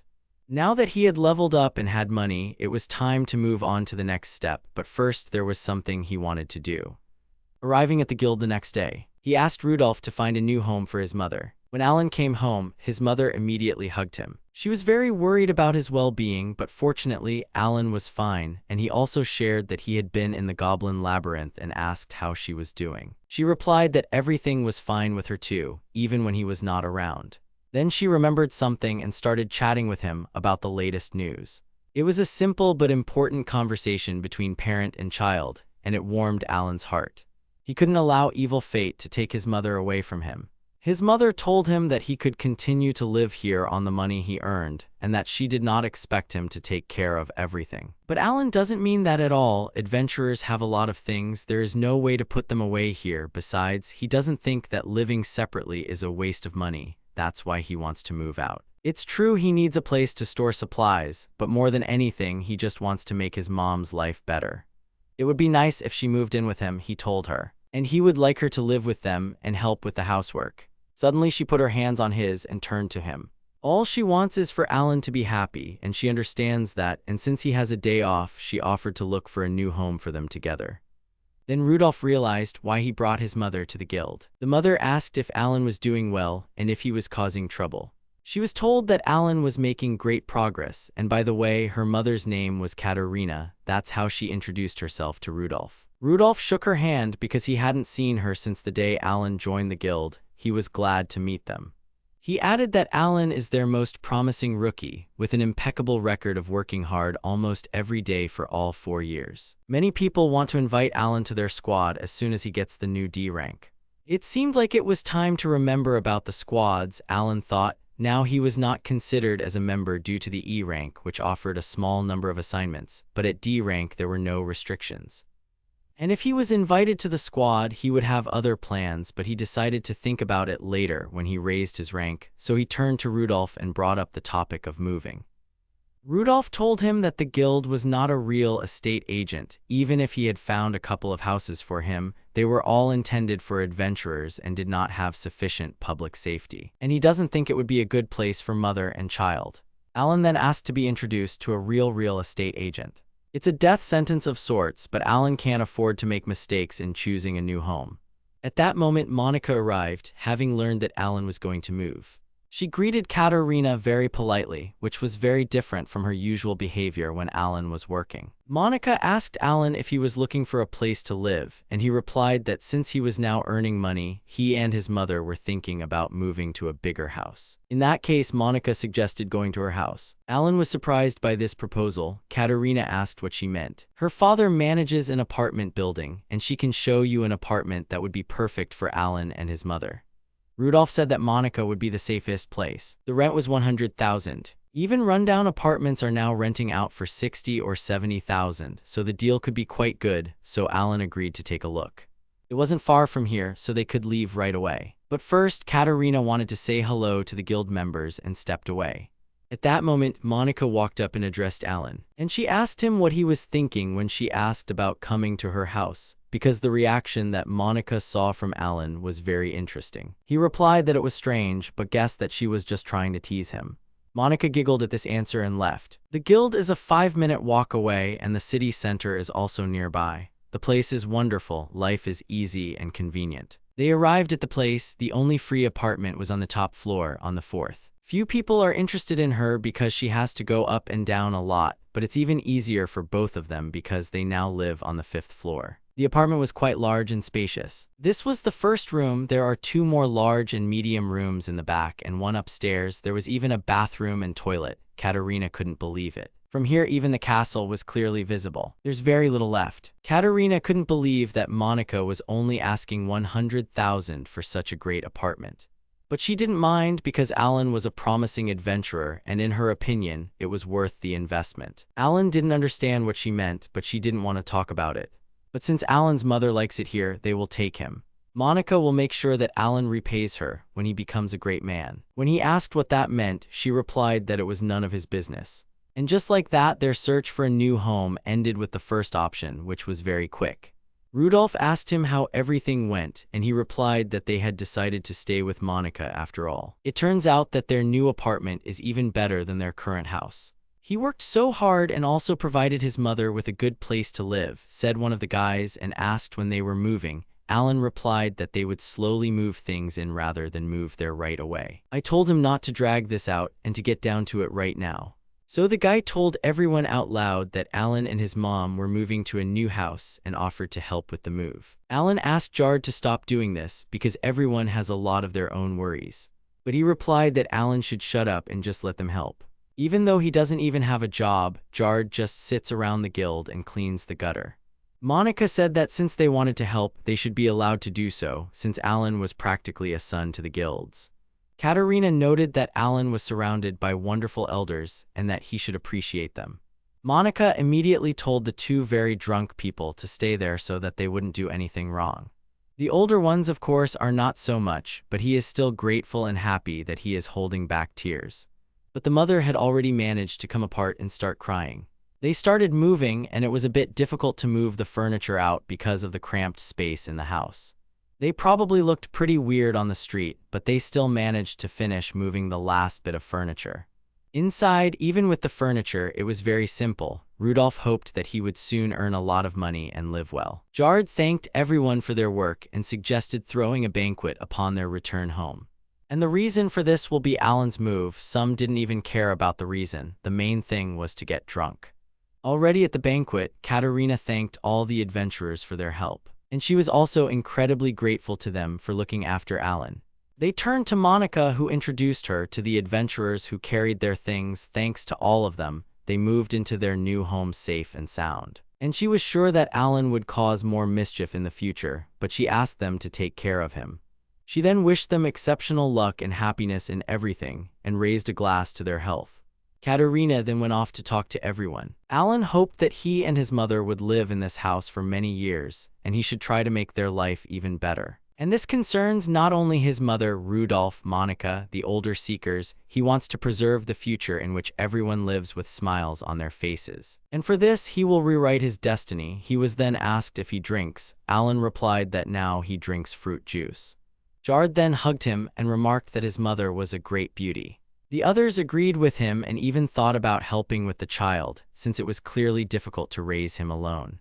Rudolph then told the boys to stop doing that. Alan already thought that he was saved and wanted to thank the teacher. When he suddenly said that he would be the one to win her heart and everyone else should stay away, he was drunk. Then he approached Katerina and offered her a drink. She agreed. Everyone else was shocked that the teacher was hitting on the mother of his student. Alan decided to take back his words. He would make exceptions for those who hit on his mother, especially the teacher. After some time, he trained on the street and tried out new bullets. The bullets got through, but he needed a smaller caliber gun that used full metal jacket bullets. In addition to the Kalashnikov, he produced a smaller caliber assault rifle, the Nikov, and he also smelted full metal jacket bullets for each rifle. At that moment, his mother looked into the bathroom and asked if she could bathe with him, but he refused because it was too cramped for two. He wondered why weapon upgrades were necessary when his priority was penetration. He easily killed the iron-armored Goblin King by piercing his armor with new bullets. The Goblin Labyrinth he had cleared earlier, a dungeon with endless enemies, was a great place to earn money and level up, and it was already the third week. For about a week, he walked through the Goblin Labyrinth every day, and as a result, the number of cleanups exceeded 100, and he sold the Goblin's magic stones to the guild. He came again to give away a whole pile of stones, which made the old man wonder why he was holding a grudge against the goblins. But then he told him to check his status a little later. Alan, a peasant, was a rookie adventurer who became known as a goblin slayer as a result of his desire to make money by killing goblins. There were humanoid boars wandering in the forest. Alan quickly shot them. He is now located in the Orc Forest, which is located near the outskirts of Altmont.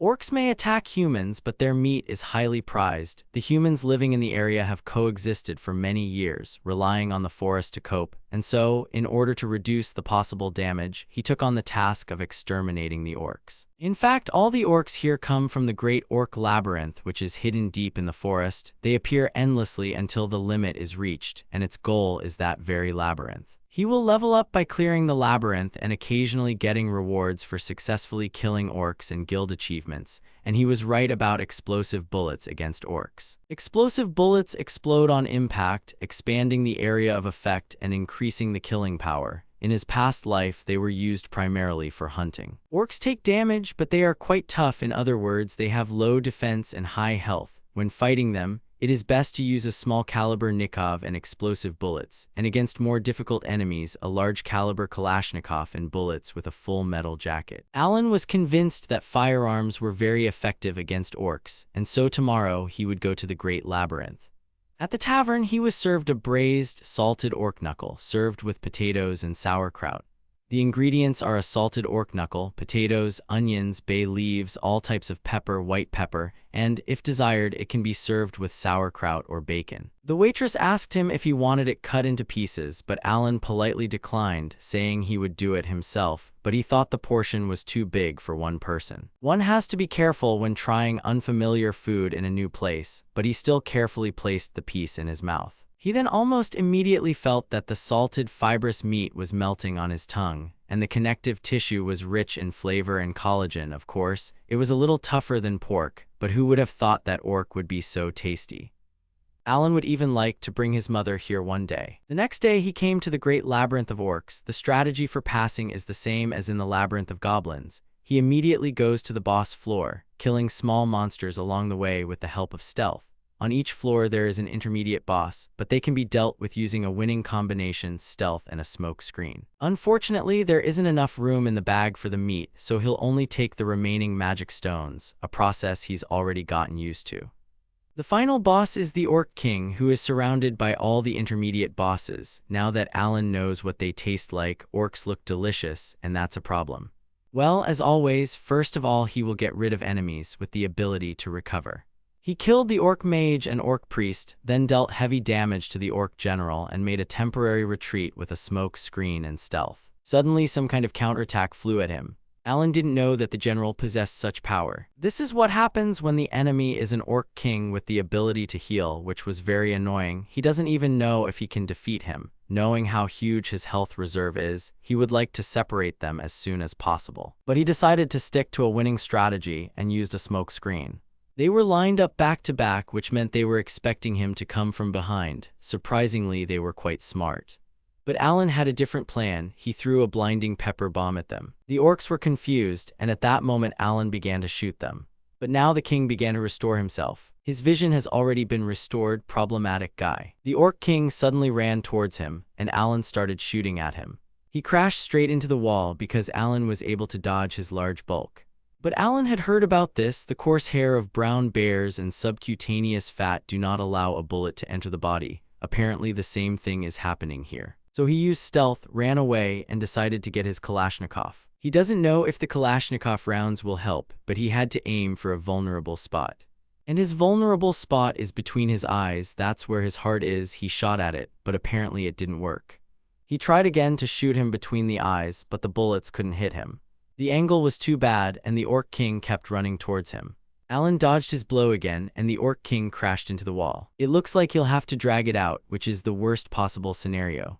He needed to smelt a shotgun and lead cartridges. He was about to use stealth when he suddenly noticed something. The Orc King apparently lost consciousness due to the collision with the wall, but he immediately dismissed this option. But as it turned out, the Orc King was dead. He had been hit by a bullet, and he had been aiming at a vulnerable spot. Even after being shot in the heart, he still had enough life force to charge up, which was quite amazing. Even though there is almost no space left in the bag, he will take some meat home and eat it with pleasure.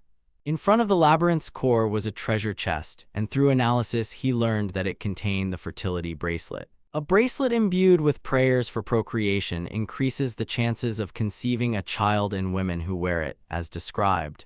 Such items should not be placed in a dungeon with orcs. He wondered what kind of autumn game this was, and just like that, he cleared the Great Orc Labyrinth for the first time. Alan returned to the airport in the Elven village. He began to regularly visit the Elven village to buy honey from them. The elves were kind to him and, surprisingly, even helped him set up the airport. This street is usually used as a playground for children, but it seems like they are now practicing archery here, and no one seems to be complaining about it. Sherry asked why they had to cut down their precious forests for the plane, making her the only dissatisfied character. And Alan finally turned 13. He is currently accumulating achievements for exterminating orcs by visiting the Great Orc Labyrinth over and over again. He has also risen to rank D and increased his level to 23, and he has also received the Orc Slayer achievement. The Elf Queen approached him and informed him that they had loaded honey into his glider, as always.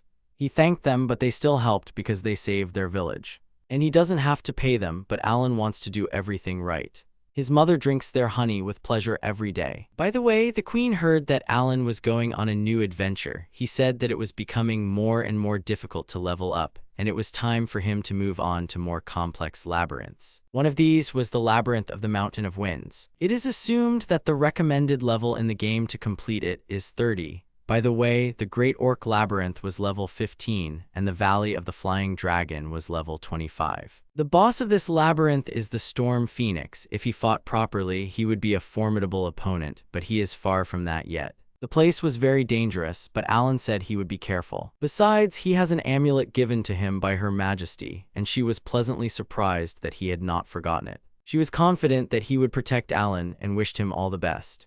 Suddenly, Lou landed on his face. She also heard that Alan was going on a dangerous adventure and she would like to go with him and help, but she can't because of the contract with Millie, but Alan was glad that this pervert would not be with him.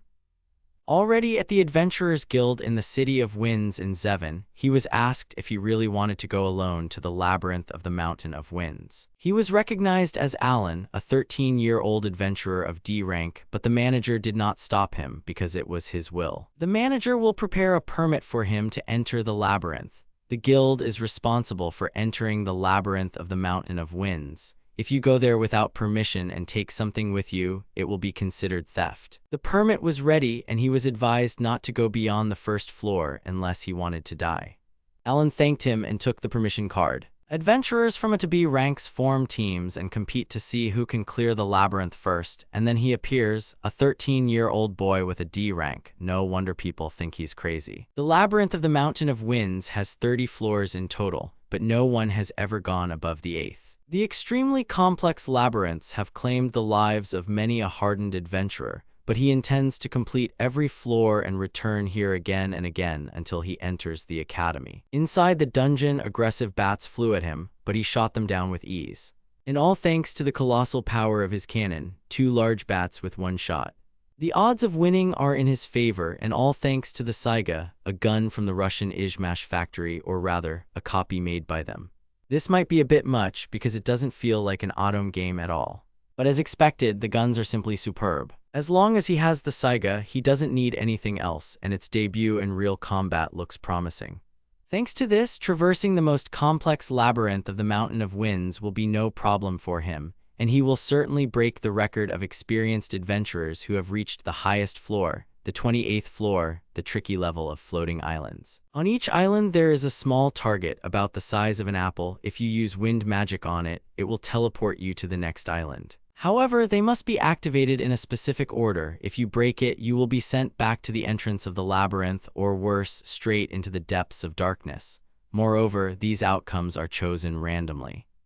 On top of that, you have to fight enemies that attack from the air while you're standing on a tiny platform, making this floor quite challenging to navigate without prior knowledge of its features. So Alan decided to take a detour. On the side of this island, there is a small room where the treasure is hidden. In the game, you can only get down using a rope with a hook. However, the cheat skill smelting and alchemy will help Alan with this. Donation items work wonders, so he created a ladder down for himself. There he found the Ring of Replacement. In the event of the wearer's death, this ring takes his place and brings him back to life once. In the game, one such ring is intended for Amy, the second for her favorite, but Alan will gladly take both for himself. He will put one on right now. Now that he had a backup plan for the worst-case scenario, no need to take a detour, he reached the boss's room on the top floor. He almost forgot to do something with Smelt before the boss fight.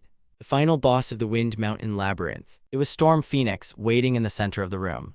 The Phoenix immediately attacked Alan with its wings and feathers. It's just like in the game, he suddenly attacks as soon as the door opens. Only Alan made a polycarbonate shield because he knew this would happen. If he can survive the first attack, then he will follow the standard pattern, activate stealth and attack. When he did this, he started shooting straight at Phoenix, but missed him. He managed to dodge, only the first bullet hit. Phoenix didn't hesitate and immediately counterattacked with a blizzard and ice arrows. The shield wouldn't be destroyed even if it froze. But if Alan didn't do anything, it would be the end for him because he was scorchingly cold. He used smelt and created a boulder which he jumped onto.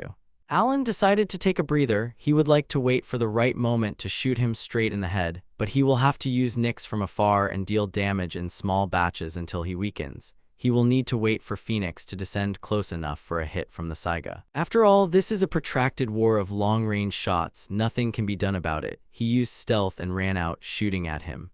When the stealth was gone and the arrows were heading his way, he created the boulder again.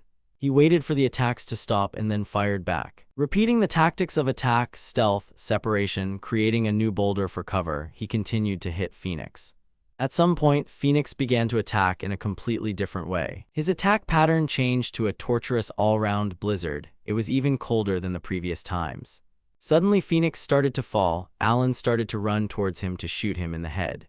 Suddenly, he slipped due to the icy ground and his aim was lost, and he rolled straight towards Phoenix.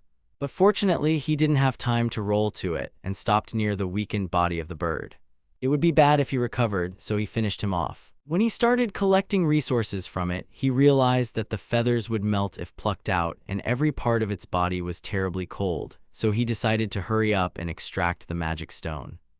He noticed that the feathers weren't actually melting, but just becoming translucent and beautiful, so Alan decided to pick up the tail feathers and wings one by one. He also didn't forget about the bones, which are surprisingly light. All that's left is to check the treasure chest.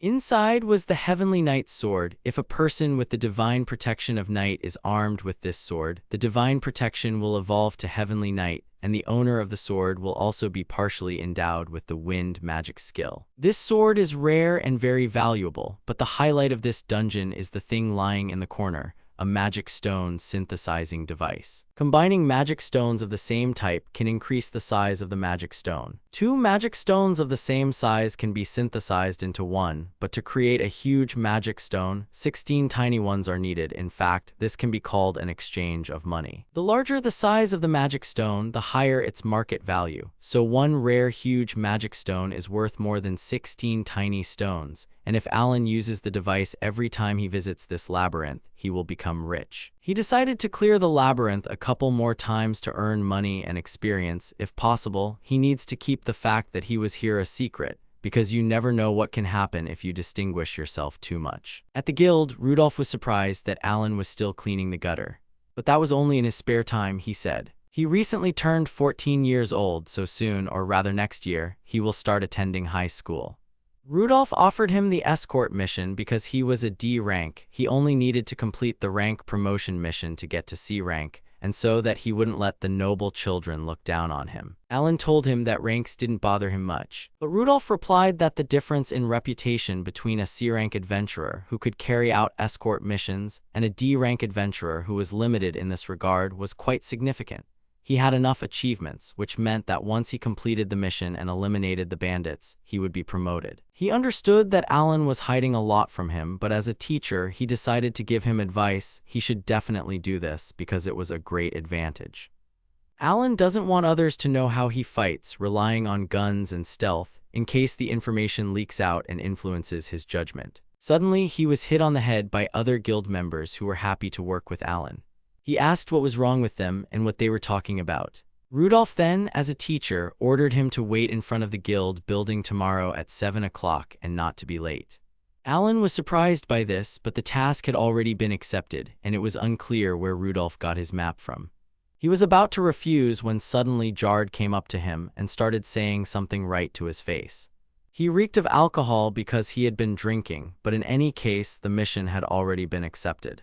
While on a mission, a girl named Carlin pestered Alan and asked him to show her something. When she was told to leave Alan alone, she pouted and leaned against Alan. Alan is currently on an escort mission with a couple of other guild members, guarding a carriage traveling from the royal capital to the small village of Yerstorf. Their client is Dirk. He is responsible for buying everything necessary for the village when they run out of supplies. Therefore, every 2 months he travels between the capital and Yerstorf. In the capital, he sells coal, wood, dried meat, and barley brought from the village. Dirk's job is to use this money to buy resources for life and then return home. Carlin asked Alan to show him his magic when they arrived at the village, and Alan agreed to do so. This little girl is Dirk's younger sister, and the journey is dangerous enough to require an escort, but she always follows her brother. He was told that he was the only one she had become attached to. Jard, Bots, Angus, Benjamin, and Alan are their entire company for this mission. The carts pass through forests and remote areas, where bandits have been causing a lot of trouble in these lands lately. Their job is to protect the client and the goods they are transporting from attacks by bandits while they are on the road. Carlin asked him what kind of magic he uses for battles. When Alan replied that it was wind magic, Carlin used her mouth to create a blowing wind, imagining enemies falling from such an attack. She really wanted to see it, but Alan was thinking about the fact that he hadn't taken his machine guns today to keep them a secret.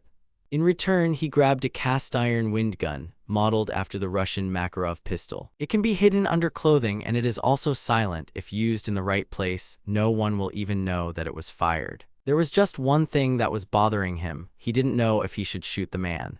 Can he shoot a living person, not a goblin or an orc, begging for mercy? He was pulled out of his thoughts by Carlin, who was almost point-blank in his face. There was a narrow road ahead, so Jard said to be on guard. As they drove along this road, Jard saw some strange movements at the top. These were stones that fell in front of the cart and blocked the path. And also after the stones, bandits emerged. They were on the rocks and also behind. The bandits began to surround the cart slowly and in a crowd. One of them, the one with the scars, thanked them for the transportation and demanded all the luggage.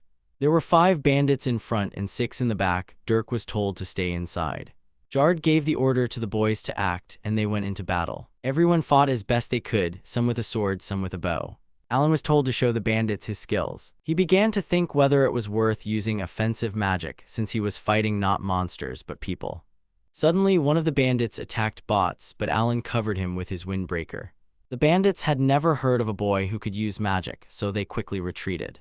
But Alan was told not to let them leave, and also they need to be killed, every last one. In the end, they were able to escape with their heels flashing. The back was all clear. There were as many as 6 of them. Their hiding place wasn't found, but this time there were more of them than usual, and Jard also walked up to Alan and grabbed him by the collar. And he asked him why he let them go, because with that approach you can't even kill a horned rabbit, let alone orcs. When Alan said he didn't think killing people was good, Jard sighed.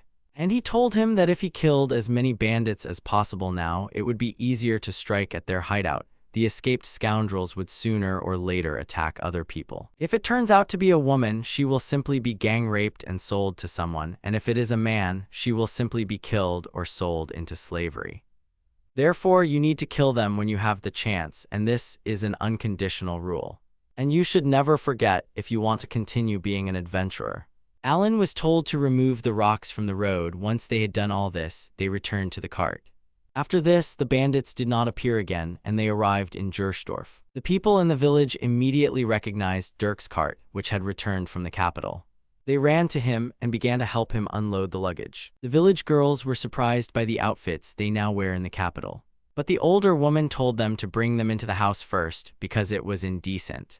Carlin was surprised that village women were like that, even though she was one herself. She then suddenly ran after the yellow ribbon. Dirk gave medicine to those who needed it. Alan was on the hill. Jard came up to him and said that if he were the leader, he would consider this mission a failure, and all because Alan did not kill anyone. After all, bandits are the same demons, pretending to be people, which makes them even worse. Maybe that's how it is at first glance. Goblins, orcs, and bandits were all very similar, and next time he shouldn't feel sorry for them. At that moment, Carlin came up from behind and reminded him of his promise to show magic. And there were other guys with her who also wanted to see it. Jard then left, wishing him luck with these kids. Subsequently, he demonstrated wind magic until sunset, until the children were taken away by their parents. In the evening, the whole village gave them a welcome dinner. It wasn't just gratitude for their work. Apparently, they have a tradition of giving a warm welcome to everyone who comes from outside. But besides this, Alan noticed that Bots was hitting on one of the girls, and she herself seemed to be okay with it. He had heard of something similar in a past life. In such villages, there is a custom where visiting men impregnate girls to avoid incest among the villagers. At that moment, one of those girls approached him, but he immediately refused because he didn't understand what she was going to do with a 14-year-old boy, and he wondered what was wrong with this autumn game at all. They will spend 3 nights here to recover from the long journey and battle, and then return to the capital. In the morning, 2 of their companies were even more exhausted than after the battle. But the other 2 were faithful to their wives, showing their little fingers. Alan thought it was time to take a break and relax. Today he was showing his magic again. Already in the evening, it became known that Carlin had disappeared. This was reported by the head of the village, who reported that Carlin had been kidnapped. Besides Carlin, other children were also kidnapped. They went into the field outside the village. Perhaps that's where they were captured, Alan heard. Alan knew it was his fault. Then he went outside and approached Jard. And he said that it was his fault that he couldn't kill the bandits. Jard confirmed this but told him to calm down and asked if he was really going there alone. They adventurers don't rush into battle unless asked, and besides, if they do anything, the village will be the next to suffer. He gave him a note which said that the bandits had taken 3 children. The bandits demanded young women, food, and money, as well as recognition of their superiority. If they did anything strange, they would immediately kill the children and attack the village. If Alan had killed them then, maybe they wouldn't have resorted to such insolence. But they are dealing with bandits, and quite smart ones at that, judging by their actions, which means that sooner or later they would have come here anyway. They can attack the bandits' hideout and rescue the children while protecting the village, but it will be a very difficult task. The village chief was already worried about this, but Jard suddenly called Alan. He was told that if he got involved in the murder again, everyone would die, including himself, the children, and the villagers. Alan understood this. So they accepted the task and hurried to follow them. Dirk took Alan's hand and began to beg him to save his little sister and bring her home. Alan promised that he would save her no matter what. Already on the way, Alan asked Jard how they would find the bandits' hideout. He replied that there weren't many places in the area where a gang of bandits could hide. Considering that the children were taken prisoner and the threatening letter arrived before sunset, they should be a couple of hours' walk from the village. Then he told him to turn off the lantern, because from here he could see any possible shelter. In the distance they saw a fire. Last year, a gang of bandits settled in this cave. It is not that spacious, so there must be about 30 of them. Alan said he would sneak in there and save the kids. Jard said not to talk nonsense. But he replied that secrecy was his strong point, and besides, they said that they would attack the village if they did not comply with their demands. This means that there are about 15 people waiting near the village, maybe more. At least there will be more of them than during the last attack, and taking into account the 6 bandits who died that day, there are even fewer of them in the cave. Jard guessed they were 10 men short, but asked what he was going to do on his own. Alan had one idea. Jard got the gist of it but asked again how he was planning to get in there since there was probably someone guarding it. Alan was checking something at the time, and he asked Jard to trust him that he would get there unnoticed. He agreed to take him at his word again, but if he failed, the children would die. Alan thanked him for his trust, and he said that everything would be fine. He asked Jard to wait for him. If they worked together they could hold out, and told him to wait for his signal while he waited somewhere near the shelter. There were traps on every step of the way. So he's out of Jard's line of sight. He used stealth. Thanks to stealth, no one will see him. He has no choice but to slip there. He saw a guard ahead. It was one of the escapees that day. Alan regretted not killing him. But he passed by him, and before entering their lair, he made an analysis of the cave. Now he remembered that this cave was spacious and much more confusing than he had originally thought. It remains to be seen where the bandits are hiding. There were 13 people in the room in total, and this passage leads in 3 directions. He saw the children. They were safe for now, but Carlin was not among them. Then he saw some hidden path, and when he went there, he saw a door behind which there was some strange noise, which made Alan frown. When he carefully looked inside, he saw a large man practically naked on top of someone. It was Carlin, and Alan felt a surge of rage. He instantly ran up to him, pulled the man away from Carlin, and punched him right in the face and began to brutally beat him with his fists. When the man had already lost consciousness, he looked at Carlin, and he told her that she was now safe. She wanted to scream and hug him, but Alan stopped her, and he told her not to make noise, looking at the door. They left the room, and he led her to a safer place. When he left Carlin safe, he said that he would save the remaining children and she would have to wait for him here, and he himself would cover the entrance. He hid the entrance right behind the stone, and Catherine would just have to be patient for a little while. Alan used stealth and saw one of the guards who was sleeping. He remembered Jard's words that the bandits were demons, although no, they were even worse because they only pretended to be people. Aiming his silenced pistol, he killed the bandit with one shot. Approaching the children, he told them to be quiet because he had come to save them.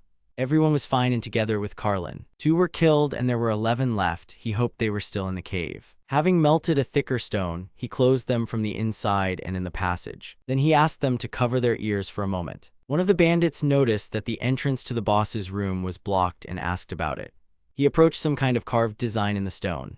Alan, activating the drawing, pushed all the bandits back. They even flew out of the cave, which was the signal. Jard was surprised by this. When he finished, he removed the stone and told the children to sit still while he checked everything. Some of them were still breathing, and he wondered if he should finish them off right now. But he dismissed the idea because the most important thing now was to evacuate the children. The cave could collapse, so they had to hurry. One of the bandits wanted to kill Alan and took a knife in his hands. But at that moment, Jard finished him off, deftly cutting the area inside his mouth. That's where it all ended apparently. So they decided to return to the village, Alan praising Carlin for her resilience. She could barely hold back her tears, but now, having returned, she was finally able to relax and cry. The bandits who were waiting near the village were killed by the older boys and, after a grueling battle, beheaded. Alan was told that they would be looking for the rest and that he should stay here and make preparations for their return to the royal capital, and that they would deal with the bandits themselves. The elders returned to the cave to finish off the wounded bandits. It was their duty, but Alan believed they had gone too far. Although such are the rules in this world, he also killed a lot of people. And we should thank Rudolph for giving him this task. Everything was in place, and they were ready to move out. Alina was called by Carlin and the other guys. This time she stays in the village at home. She thanked him for saving her, and if they met again, she asked him to show her magic again. Alan said that he would definitely come back here and wished her good health. Thus, he successfully eliminated the bandits and completed the escort mission, after which he returned to the royal capital. And he became a C-rank adventurer, thus setting a new record as the youngest adventurer at the age of 15. As he was getting dressed, his mother noticed that he tied his tie very well. But she wanted to say, "Your tie is a little crooked," and straighten it. But it was a joke. She hugged him and wished Alan luck because this day had finally come. That's exactly it, because today was a special day. Alan will finally walk through the doors of high school. New students were told to go to the assembly hall, check their class at the entrance, take a seat and wait. It seems they accepted 39 new students this year, including Alan, and an unexpected situation arose. He was assigned to Class A, the paradise for aristocrats, although he himself would have preferred to stay in Class B since he's not directly involved in the events. In the entrance exam results, Alan ranked second. First place was Anastasia, third was Amy, fourth was Marcus Baines, and so on. In Class A, everyone except him is an aristocrat, and in Class B, there are only 3 places for commoners. In any case, he has no idea how to get along with his classmates. In this world, it is unacceptable for a commoner to talk to an aristocrat without a good reason. It is considered a sign of disrespect. In other words, commoners are always considered loners, although this even plays into Alan's hands. Then he saw Mistress Anastasia walking down the corridor. The joy of his long-awaited admission faded in the background as he was charmed by her grace and unapproachable aura. For such a simple person like Alan, this is something else. When suddenly Anastasia looked at Alan, he thought that it seemed to him that the next students started to follow Anastasia. It was Mr. Oscar, a very handsome man, who was as graceful as befitted the heir to the richest family in the kingdom, the Duke of Wilmot. And next to him was Lord Marcus, who was said to have the divine blessing of the sage, and people had also heard that his father was a magician at the imperial court and a leading candidate for the position of future prime minister. Next was Lord Leonardo, the son of the commander of the Imperial Guard, who was very muscular and large. After him was Lord Claude, His Royal Highness, the third prince of the Westerdale Kingdom, said to possess the blessing of the Fist King and to slay demons with his bare hands. As expected from an autumn game, all the male characters are hand-picked. The quartet noticed Alan and began to discuss him loudly enough for him to hear them. At that moment, the most important star appeared. It was His Highness the Crown Prince Karl Heinz, and the students considered it a great honor to study with him. As expected of the Crown Prince, he does not pay attention to people of lower status. At that moment, another girl arrived and came close to Alan. She introduced herself as Amy von Braise, and Alan was pleased to meet her. But before he could introduce himself, Amy asked him if his name was Alan by any chance. When he asked how she knew his name, she replied that she was also a commoner and had studied at his school. She can't even believe that he got an A in every subject and skipped several grades. It was impossible to forget. She asked if she could sit next to him, and Alan didn't mind. Amy was eager to chat with him before the ceremony began. Alan realized that this entrance ceremony was supposed to be the event where Amy, the heroine, would be delighted to see the crown prince. She asked if everything was okay when she saw his face. Alan told her that everything was fine. As befits the main character of an autumn game, she is extremely cute. And so his school life began, foreshadowing ups and downs. A whole week passed and the student's adaptation was over. Alan will be living in the dorm from today onwards, and since he will be gone for a while, he told his mother to take care of herself. She replied that she would miss him and asked if he had made any friends. Alan replied that he had more or less. But in reality, he was alone, a complete loner. In fact, no one even spoke to him. Amy, the only one who approached him on the first day, apparently successfully completed the events of meeting the crown prince. When passing aristocratic students in the hallways and other areas of the school, commoner students are required to show respect by bowing silently. This is a quote from the school rules regarding aristocrats and commoner students. By the way, Amy lost all interest in it. Mentally, it's a lot harder than Alan thought, becoming a nobody after just one conversation. And besides, these are the new students starting real classes. In class, it was explained that magic was as much about control as it was about activation, and it was important to make sure students knew how to control it properly. Then the teacher asked those who already had experience using magic to raise their hands. There weren't that many of them, but Alan thought it was a mandatory criterion for admission. The teacher then asked Crown Prince Karl Heinz to give them a short demonstration. He didn't mind and stepped into the center of the circle. He needed to hit the target. He began to read the spell, and as the teacher remembered, he had the divine blessing of fire. Karl easily conjured a fireball and hit the target accurately, to which the teacher and other students applauded his demonstration. The target can be hit with proper control, the teacher said, and suggested looking at the next property of magic and asked Anastasia to come forward. When she came out, she asked His Highness for permission, which made him look at her in an unfriendly way. Apparently, their relationship has already cracked. After reading the spell, Anastasia began to conjure a bow-like object with great power. After firing, she destroyed the target with a very fast projectile of magic. The students were shocked because these were reinforced anti-magic targets for training, and she easily broke one. Which is to be expected from the future final boss, but doing something like this after the crown prince, he definitely won't like it. Karl suddenly shouted and asked Anastasia if she really wanted to destroy his reputation. But before she could answer, Karl interrupted her and told her to show her leniency since she had gone and destroyed the target. He was about to show off his power and began casting a spell when Alan and Anastasia saw something. And right in front of Karl, there was an explosion. Anastasia began to cast another spell towards the prince, and she created a kind of wall right in front of the students to cover them. It was a wall of water. She ran towards Karl, but Amy was already sitting next to him. She slowly healed his hand, which was burned. Anastasia wasn't too happy about this. The students were safe, and the crown prince was being healed by Amy with her magic. Karl woke up and looked at his now healed hand. Anastasia then approached him and handed him a handkerchief, asking if His Highness was all right. But he only pushed her hand away and, standing up, thanked Amy, praising her strength, and he didn't even look at Anastasia. Amy replied that she only wanted to help Mr. Karl, and Anastasia turned around and started to leave. The same scenario was in the game. Apparently Amy had already gone through this event, but Alan was glad that the crown prince only got away with burns. Meanwhile, the crown prince and Amy grew even closer, and as a result, Amy began to be bullied. For example, it was specifically discussed out loud. But the rumors were spread by Anastasia's henchmen. According to the game's plot, they disappeared from the school after civil unrest. At that moment, Anastasia herself approached them and said that speaking ill of classmates behind their backs was typical of immoral people, and told them not to forget their noble pride. On the other hand, Amy was chatting about how everyone had been avoiding her lately. Oscar was saddened by this and asked if they should all hint about it.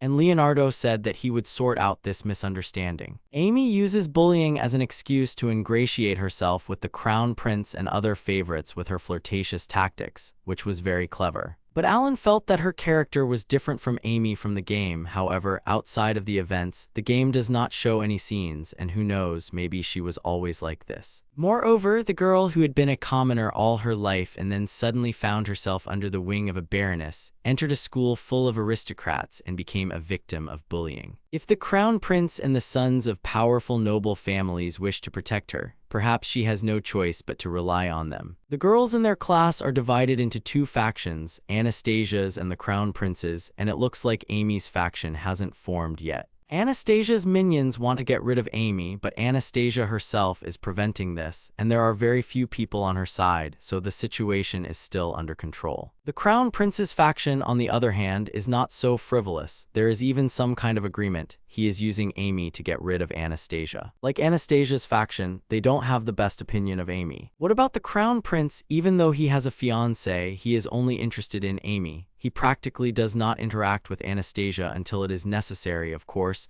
This did not go unnoticed. Some decided that they can get rid of Anastasia and are now plotting all sorts of things. The Crown Prince is a selfish fool who doesn't even care about his own country. He rises above everyone to gain the favor of the royal family. The aristocrats resort to flattery and pull each other down, which means that the royal capital is on the verge of collapse. Well, as for Alan's school life, he never made any friends, from commoners to aristocrats. He starts a conversation only when necessary, however. His detached position suits him quite well. Always in the shadows, sitting at the very back of the classroom while the atmosphere of uncertainty thickened around, and soon, summer arrived. The exams are over and they are all going on holiday from tomorrow, so they were given a handout outlining the details of their independent work. Independent work is considered one of the factors in class placement.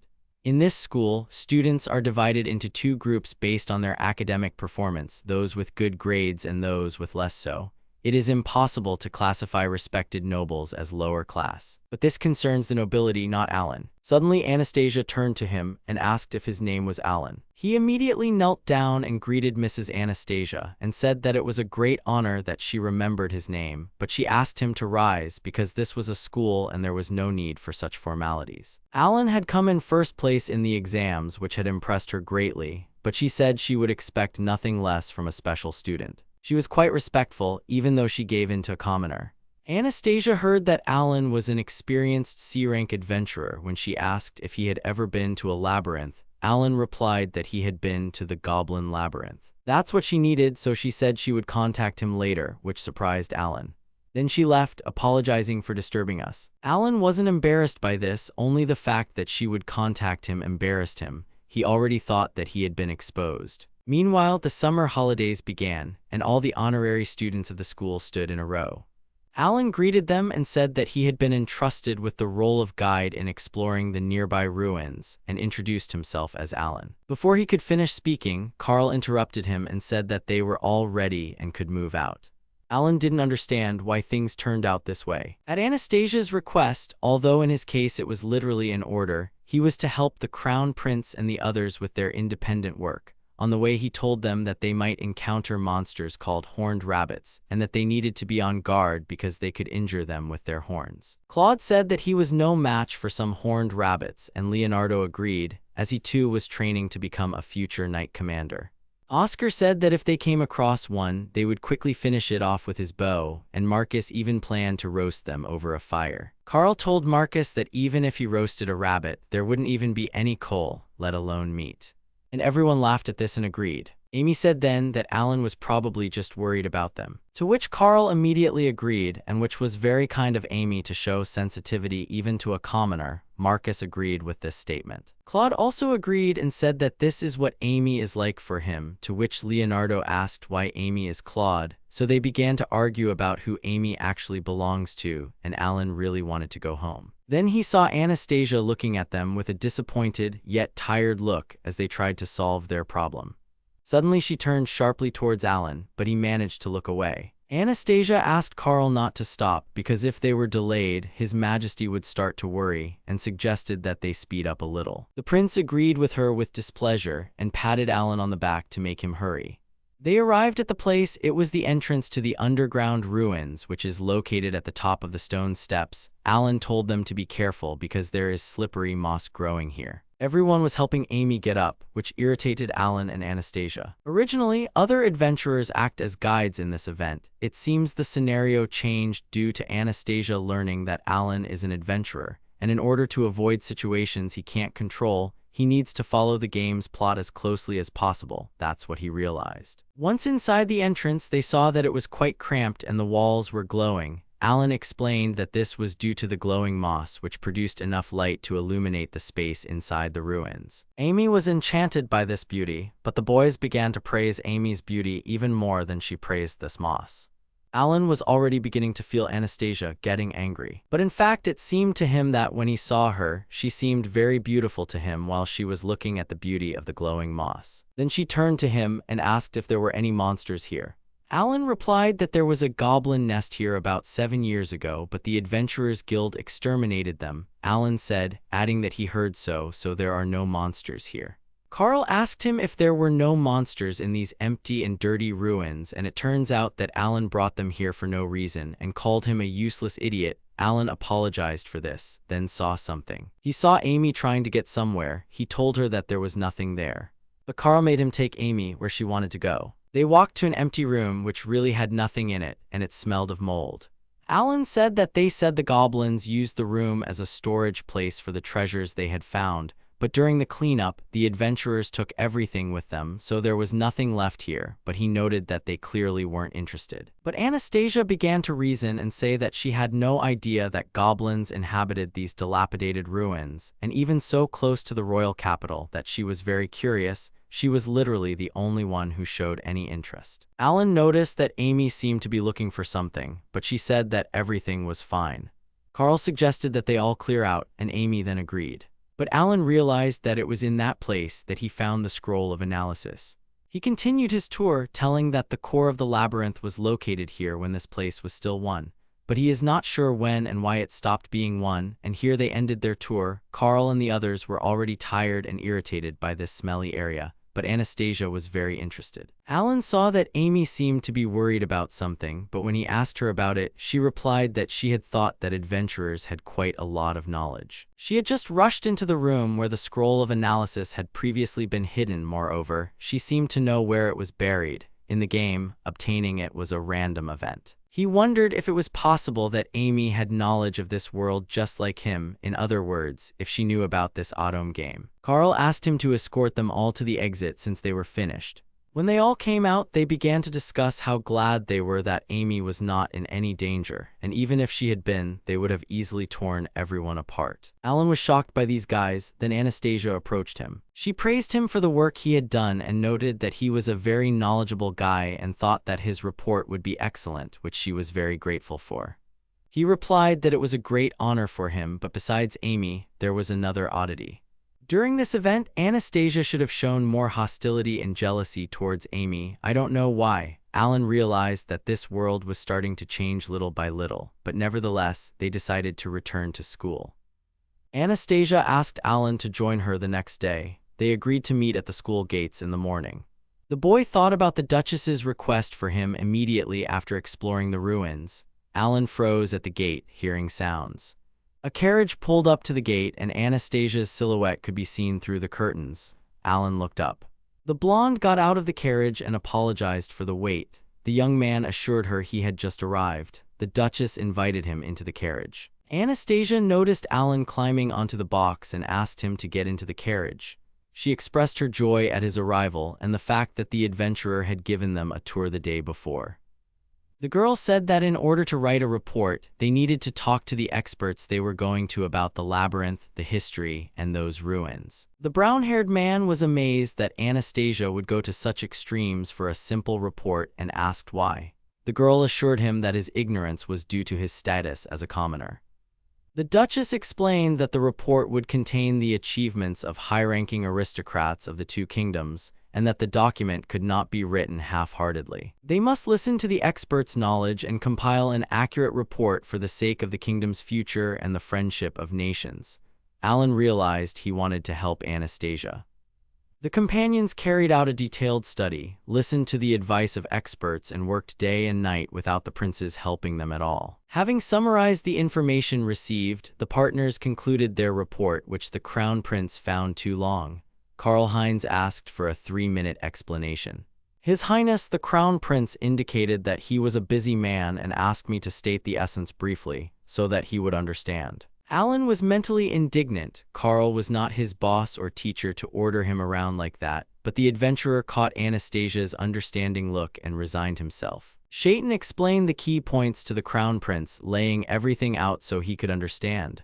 Carl praised him for his work and left. The Duchess apologized to Alan and asked him to treat the situation with understanding. Although this is not easy, His Highness is such a person. Walking across the square, the boy thought about Anastasia's apology and the look in her eyes at that moment.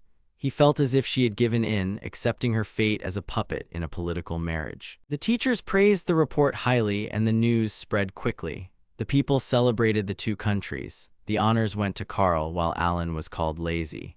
Alan looks out the window, thinking about how his school life will end this winter because of the duel. The Duchess watches from the sidelines. Autumn has arrived. Students participating in the upcoming cultural festival must fill out a form. The girls discuss their projects. Alan reflects on the lack of rules in the world. Autumn games. Any project can be presented at the festival, but it can't be missed. Shaitan wants to prevent this event from happening and has already decided what to do. Alan was called out. Anastasia asked if he'd like to join them if he hadn't decided on a project yet, but Alan had already submitted his application. She was understanding. The Duchess asked what he was planning to do. Alan was planning to open a food stall. Anastasia wished him luck. The guy thought he shouldn't get involved with aristocrats before the event. A team of aristocrats discusses their festival project. Alan listened, stealth activated, and confirmed that Amy was always surrounded by princes while Anastasia was left behind. Messrs. Claude and Marcus were thirsty. The pink-haired woman asked Anastasia to make them some tea since she wasn't busy. Alan turned pale, anticipating the Duchess's response. Anastasia agreed. The Crown Prince suggested that Amy take a break in the garden as he had some excellent black tea. Amy promised to join them. As they left, the princes advised Amy to hurry. They would be waiting for her. The pink-haired one told Anastasia not to bother making tea, to which she replied that she would drink it. Amy asked the Duchess why she was there. She was told she was there to prepare for an exhibition at a cultural festival. The main character countered that she hadn't contributed anything to the project. Amy noticed Anastasia's sour expression. She would bore Carl, though it wouldn't affect their engagement.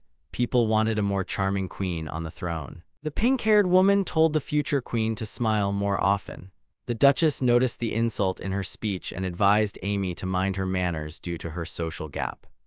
The girls admit they're equal before God, but they blame each other. Amy assures them that she values all the boys as friends and it's best for outsiders not to interfere. Carl bursts in. The main character rushes to His Highness. Karl Heinz scolds Anastasia, tells her not to involve their relationship in school matters, orders her to clean up, and takes Amy away. The girl starts cleaning. The former commoner asks her what it's like to have your fiancé stolen from you by another woman and thinks Anastasia deserves it. The blonde swings at Amy but doesn't stop Alan's sneeze. He pretends to have just arrived and apologizes for interrupting the conversation. Anastasia calls out to him. The Duchess admonishes the pink-haired woman, saying that Amy does not understand what is expected of the royal family and nobility, that her behavior is not befitting His Highness. Amy muses out loud about Alan's absence from extra mode. She's confused. The adventurer stands around the corner, contemplating the slap that never happened, which in the game marked the beginning of the kingdom's downfall. Alan ponders the main character's words about extra fashion, something he's never heard of. Now he's convinced Amy is reborn. Alan won't let her have her way. Amy introduces herself. She used to live in the lower town, poor. One day, she was hit by a carriage, injuring her head. Her memories returned and a realization dawned. The pink-haired girl realized that she was in the world of her favorite autumn game and was its main character. The girl hated school but was obsessed with gaming. In her past life, she died in an accident when she was a high school student. She doesn't regret her death and considers the gaming world a better place than her past. Amy believes God has given her a second life, the life of a heroine. It turns out Amy is the illegitimate daughter of Baron Braze. She and her mother were taken into his family. The Baron's newlywed daughter believes that the reverse harem route will be a piece of cake for her, that soon she will be surrounded by handsome guys, dresses, and the luxurious life of a princess. Amy entered high school. Anastasia learned that, based on her entrance exam results, she ranked first, a commoner ranked second, and a former commoner ranked third. From Margaret, the blonde learned about Alan and Amy's life and decided to pay more attention to the student who took second place due to his quick score on the entrance exam. The future queen suspects the young adventurer is being sponsored by a rival faction of her family or a shady organization. She plans to observe from afar. The ceremony is about to begin. The new students take their seats. Margaret tells Ms. Anastasia about the last row on the left. Anastasia and Alan lock eyes. He seems ordinary to her, but she's determined to be extremely vigilant for His Highness's safety. Amy also notices Alan. The heroine remembers seeing a guy at a commoner's high school. She wants to find out more and sits down next to him. Amy considers Alan a dull simpleton. The Baron's young daughter plans to turn a brown-haired man into an errand boy. The danger to her is a third-year student. Amy chats with His Highness the Crown Prince. Seeing this, the future queen contemplates her future loveless political marriage as the Crown Prince is engaged to her. Anastasia's thoughts are on the kingdom, which will be plunged into chaos if that girl continues to seduce His Highness. The Duchess plans to bring the Crown Prince to his senses.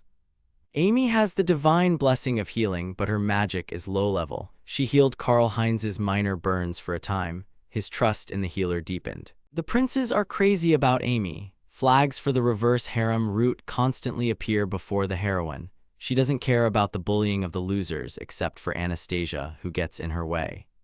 The future queen has many flattering qualities. Amy imagines the Duchess facing a broken engagement, gang rape, and death at the heroine's hands. The girl is thrilled. The exam results came as a surprise to Anastasia. She had been so preoccupied with His Highness and the girl that she had forgotten her duties as a student, while Alan labored in silence. The future wife of the Crown Prince begins to think differently, since the union of a member of the royal family with the daughter of a baron is impossible due to the difference in social status. The girl should focus on her studies. She wants to start with independent research work during the summer holidays. While exploring the ruins, Amy doesn't find the scroll of analysis. The Crown Prince suggests they leave. In this game's world, the scroll of analysis is unavailable in the extra mode's higher difficulty. Amy believes that an advanced player doesn't need the scroll. Anastasia is pleased with the decision to invite Alan. The blonde considers the adventurer an excellent guide, one of the talented commoners. He hasn't ceased to amaze her since the beginning of their studies. She thanks him for his help. Amy notices that Anastasia and Alan have become friends and considers the guy useful. She wants to make him her slave as soon as she gets rid of the villain. Mr. Oscar notices the pink-haired girl's good mood. Anastasia is convinced of the brown-haired man's genius. At first, Alan lacked basic knowledge, but he quickly mastered it and can now participate in discussions.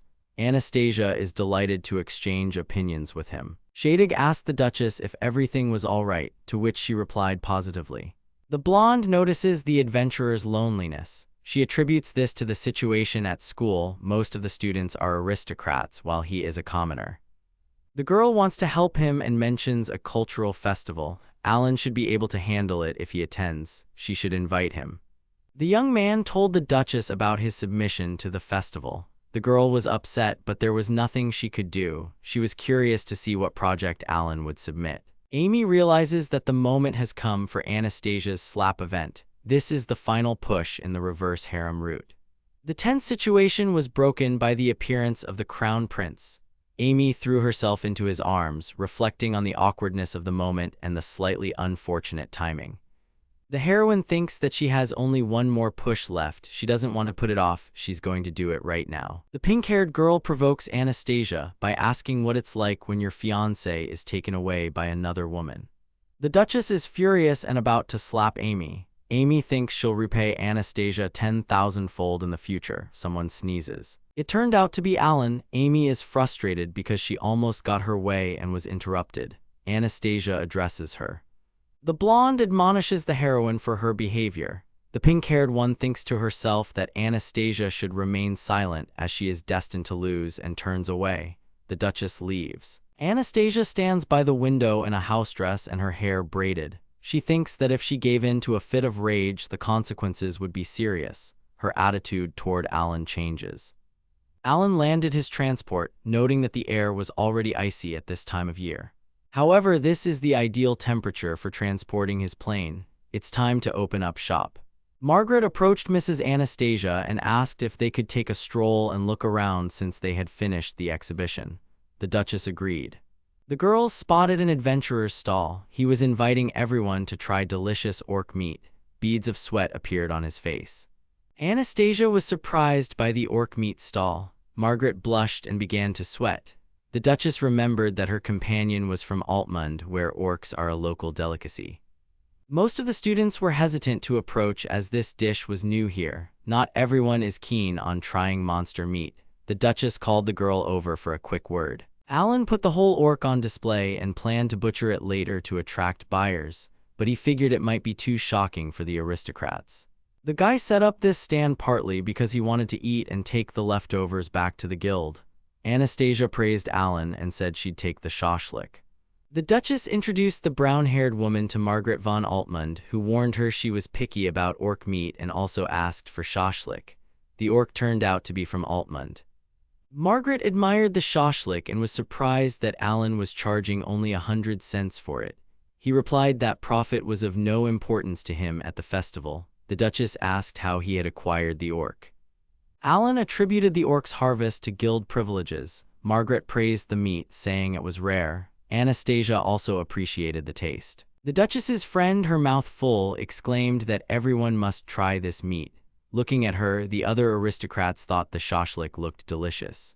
The aristocrats began vying to buy shashlik. Anastasia told her friend that Alan was now busy and they could go back. The boy told the girls he'd soon be butchering an orc and invited them to come take a look. Anastasia chose to abstain and wished Margaret luck. Alan is thinking about going to see the Crown Prince's group exhibition, which the Duchess also worked on when he has some free time. He's ordered 2 kebabs. Thanks to the girls, Alan sold all the meat he'd prepared that morning. After closing the shop, the young man decided to look at other projects and decided to start with His Highness's group. But no one was there, not even the administrator. The exhibition's theme was life in the kingdom's poor areas. The table apparently contained commoners' food. Alan remarked that the exhibition was too superficial. According to aristocrats, commoners' children don't suffer from hunger. They also believe that commoners are well educated and live in safety.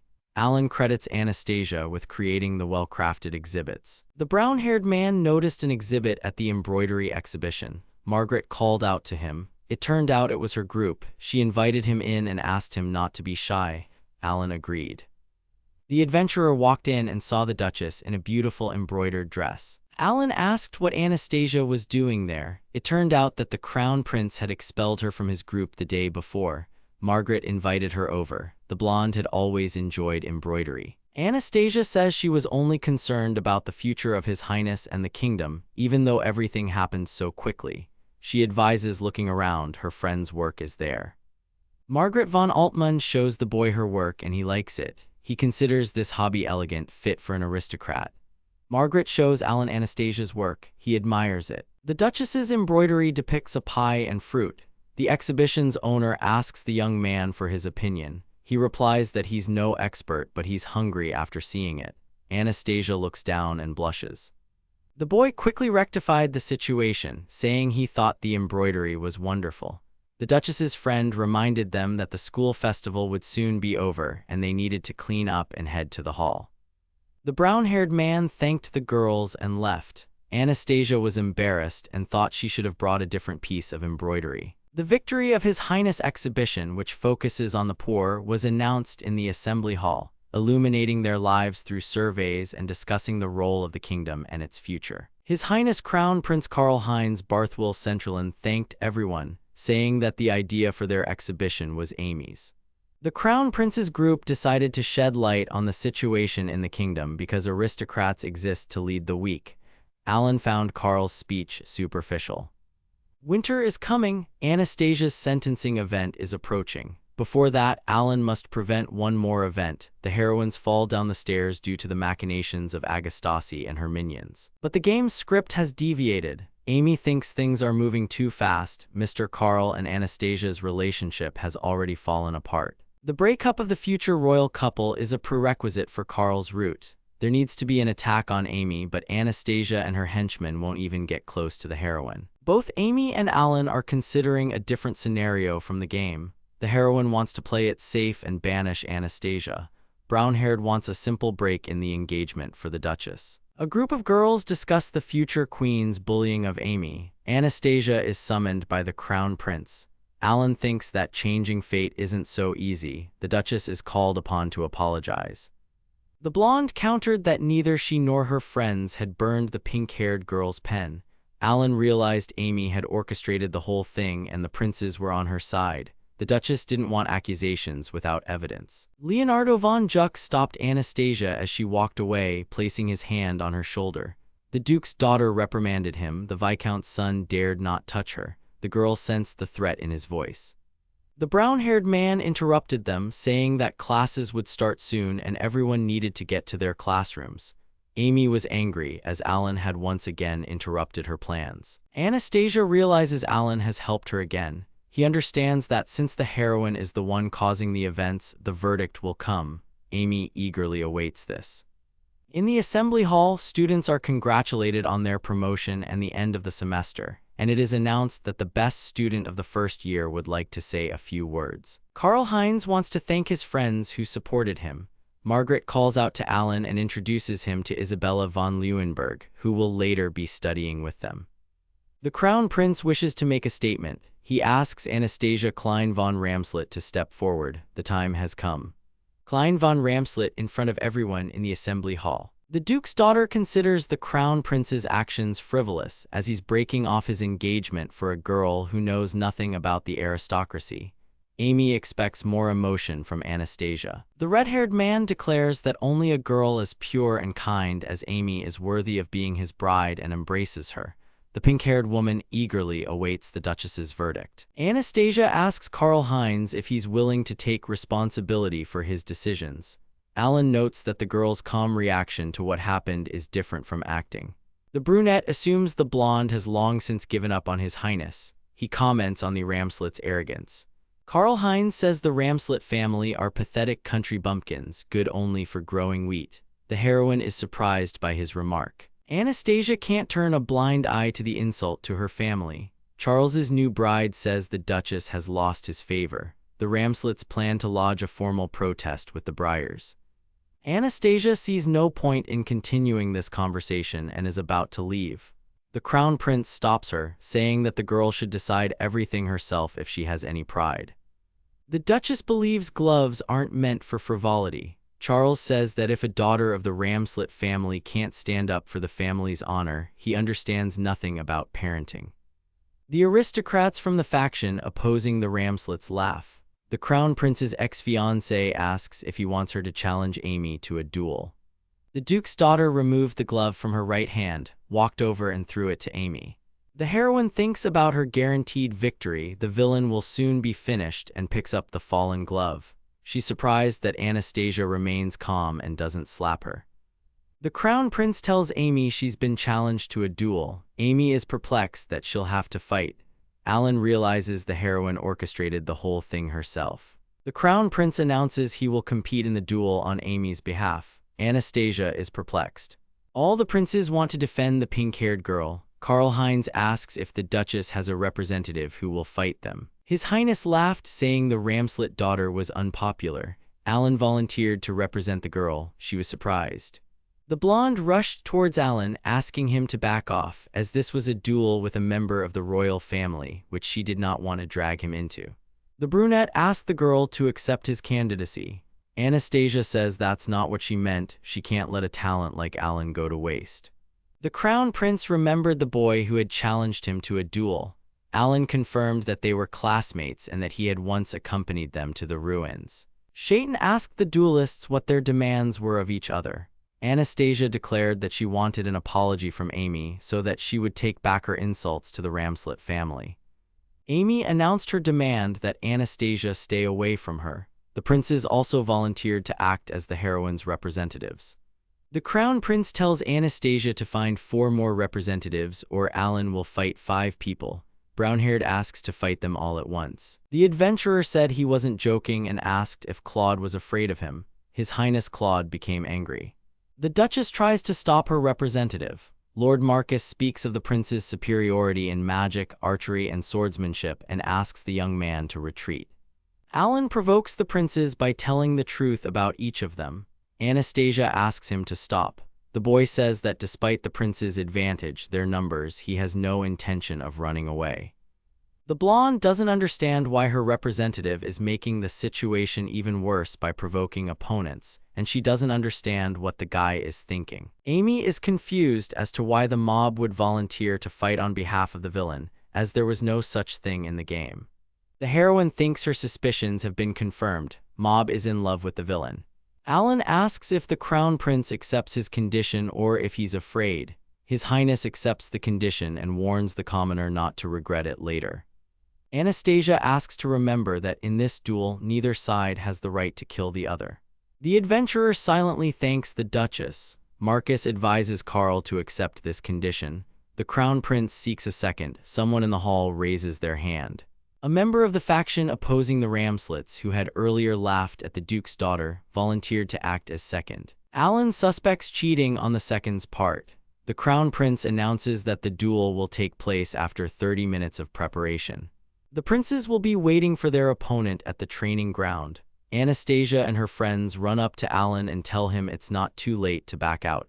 Shaitan assures him everything is fine. The young man is glad the Duchess has such good friends. They're worried about him. Anastasia asks him to decline. She doesn't want her representative to die a stupid death. Alan asks the girls if they have heard of the youngest C-rank adventurer and reveals that it is him. Anastasia is surprised. He is the youngest C-rank adventurer, a slayer of labyrinths, goblins, orcs, and the Storm Phoenix living in the capital. The guy assures the girls of victory and leaves. The Duchess is shocked. Amy has no doubt the villain will lose, but the game played out quite differently. She can't understand where the blonde got her representative from. The heroine considers the adventurer a dud who is trying to impress the girl he is in love with. He will be killed in front of his beloved. Amy is confident that the world will be on her side because she's a heroine. It's fun for her. Alan appeared on the training grounds with just a single dagger, thanking everyone for waiting. The assembled students thought he wanted to die. Anastasia's representative dropped to one knee before her and promised to win this duel for her. The girl was dumbfounded. Prince Claude warms up in a rage. The second introduces the combatants. The crown prince orders him to stop and announce the beginning. The duel began. Mr. Claude immediately rushed into battle. Alan waved his hand, creating a smokescreen. The princes jumped back and closed their eyes. They were perplexed. Anastasia called out to Alan. The students couldn't see anything because of the curtain. The smoke began to clear, and those gathered saw people lying down. Prince Claude, Oscar, and Leonardo lay lifeless around the adventurer. Mr. Von Jax began foaming at the mouth. Those gathered saw the crown prince and Lord Marcus lying there, too. His Highness didn't understand what had happened. Oscar's eyes snapped open. Alan had a dagger at his throat. Brown-haired assured his second that if he didn't admit the prince's defeat, he would plunge a dagger into Oscar's neck. The second declared Leonardo, Claude, and Oscar in no condition to fight. When the duel began, Alan created a smoke screen and used the stealth skill. Leonardo stood with his sword at the ready, but he didn't see the commoner in front of him. Claude was ready to pounce on Alan with fury when he spotted him. The silenced pistol the brown-haired man had used against the bandits was brought into play. He had developed non-lethal bullets specifically for the duel, then he repeated his actions. Marcus is a mage, but he panics easily even in the slightest unforeseen situations. He was unable to quickly deal with the smoke. Next up was Mr. Leonardo. Leonardo swung his sword indiscriminately, making it impossible for Alan to simply approach him. The swordsman decided to use the wind to disperse the smoke. He had some success. Oscar is a skilled archer, but with smoke obscuring his vision, aiming is impossible. The crown prince called out to Leo and Claude to ask if they had killed the commoner. It was announced that Leonardo, Claude, and Oscar could no longer fight. Amy stood frozen in shock, unsure what was happening. The girl doesn't understand why the princes didn't defeat the commoner. She silently begs the boy to stop and not destroy her world. Anastasia wonders who Alan is. Alan had only 2 opponents left. The problem was that Carl and Marcus were key figures in the kingdom's future. In the game, Marcus would become prime minister. The adventurer asked the mage if he was giving up. Marcus said Alan wouldn't get away with it and mentioned the boy's family. Anastasia's representative asks the defeated mage if he always uses his position as a threat when he loses, and if he is afraid to threaten the Ramslet family. Mr. Marcus is smart enough to understand which side is right, but he wanted to protect the main character. Alan loudly declares that the princes accused Anastasia without evidence and that Amy provoked her. The heroine is stunned, wondering why the mage doesn't finish this guy off. The adventurer demands an apology from the princes and says that everyone will perish if such a short-sighted man rules the state in the future. Marcus receives a slap. The mage's glasses fly off. The Duchess's representative declares Marcus in no condition to fight. The commoner has taken out 4. His Highness Crown Prince Karl-Heinz remains. The Crown Prince demands that Alan fight fairly. The heroine plans to invalidate the duel. The commoner says fairness wasn't part of the rules. Alan loudly declared that Ms. Anastasia's accusations were groundless, that she had done nothing wrong, but merely expressed her indignation, to which she had a right. Shaitan reproached the Crown Prince, saying it was all a setup. The Crown Prince cried out that they had always expected him to just play his role, not to see who he really was. But Amy proved different in His Highness's opinion. She could discern the kind of man he was. The pink-haired girl looked at the Crown Prince with a silent question. Amy, previously familiar with the game, became close to Karl-Heinz thanks to her knowledge. The Crown Prince could even be considered a victim. Alan said Anastasia was handed over to His Highness as his bride. Even after fully understanding the meaning of their engagement, she did everything for the kingdom, and yet she was neglected for another girl. Karl objected that a commoner would not understand, since he lived without worries and could be with the one he loved, and His Highness was not to blame for being born into a royal family. The adventurer suggested that Karl-Heinz run away with Mrs. Amy, saying that since being a commoner was so wonderful, they could live a simpler life. The Baron's daughter didn't like the idea. As a child, the commoner cleaned the gutter every day, and when he returned home, he'd go to bed with an empty stomach, so Alan yelled at Karl not to be so spoiled. Karl-Heinz knelt before Alan on the training field. Heinz said that the Crown Prince should have thought about the kingdom and its people and stayed with Lady Anastasia. But it was too late. Alan thought it was the end for him too. Anastasia said his name, her eyes widening. The Crown Prince was preparing an attack from behind. This magic was stronger than the one he had lost control of during his school training. A huge magic ball appeared in the Crown Prince's hands. His Highness Crown Prince Karl-Heinz intends to attack the commoner and win for Amy. Anastasia wants to stop Karl with her ice magic, but she doesn't know if she'll be able to do it or if it will work under these conditions. She calls out to Alan and extends her hand. The adventurer, with a single movement of his right hand, repels the Crown Prince's formidable attack, and he is thrown back. A wind whirlwind arose. Alan had created it. His Highness was thrown back by the shockwave. It's all over. Alan calls his second to record the condition of Karl-Heinz, who can no longer continue. His Highness Crown Prince Karl-Heinz has been defeated, meaning victory in this duel is awarded to Alan, representing Anastasia. Amy fell to her knees. It was all over. She didn't understand how this had happened. She was the heroine of this world, after all. She couldn't understand where she could have gone wrong. The commoner knelt before Anastasia and declared that he dedicated this victory to her. She thanked him. Shaitan assures him that His Highness is fine. He's used up all his mana, but his life is not in danger. Alan thinks about how even now Anastasia is worried about the state. The young man thanks Anastasia, Margaret, and Isabella and leaves. The duel is over. The second asks for the Duchess's final approval. Mrs. Ramslet reasons that this stupid duel happened because of her. People are injured. She can't leave without putting things in order. Later, the girl runs down the hallway in a hurry. The girl couldn't understand why the adventurer had thanked her for everything. She ran into his room, but it was empty and the bed linens were folded. A maid appeared. The Duchess asked her if she knew anything about the boy who lived in this room. The elderly maid replied that she had been asked to clean because the room was vacant and the student had left some time ago. Meanwhile, the young man was walking down the street with his bags. The boy did everything he could. He won the duel, and now the aristocrats won't abandon him. Shaitan hopes he won't be executed. His mother met him at home and asked why he'd brought so many things. That night, Alan told his mother everything about the duel and that he would most likely be expelled. Brownhaired thinks his mother probably expected him to graduate from high school and get a good job and asked for forgiveness. His mother reassured him. The woman said it was wonderful because he helped a girl who was going through a hard time. Alan objected that the duel involved princes and aristocrats from neighboring states, which could have serious consequences. His mother told the boy to run away if necessary. It was time to go to bed because it was already late. The boy wondered if he could save his mother if something went wrong in the future.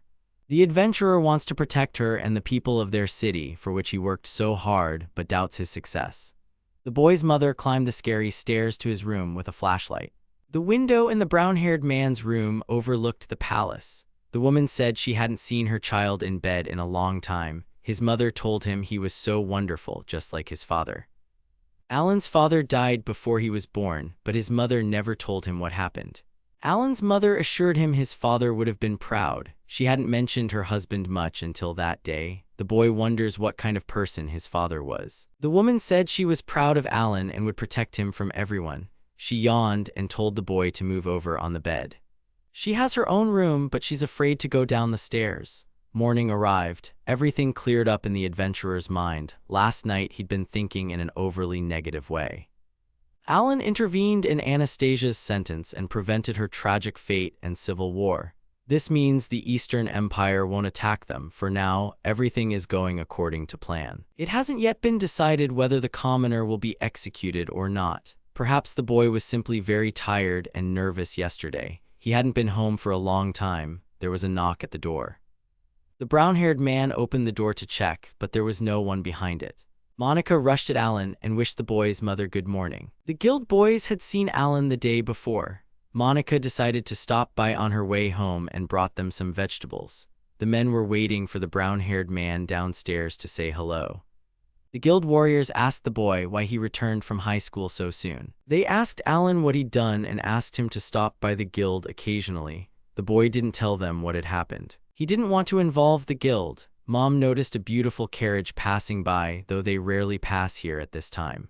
If this carriage had come to arrest him, there would have been guards and the royal coat of arms.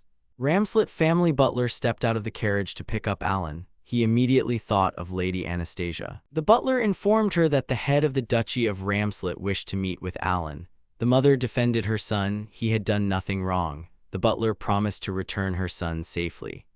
Alan asked to wait for him and went to change. Later, they went to the Duchy of Ramslet to meet with its head, Mr. Gerhardt.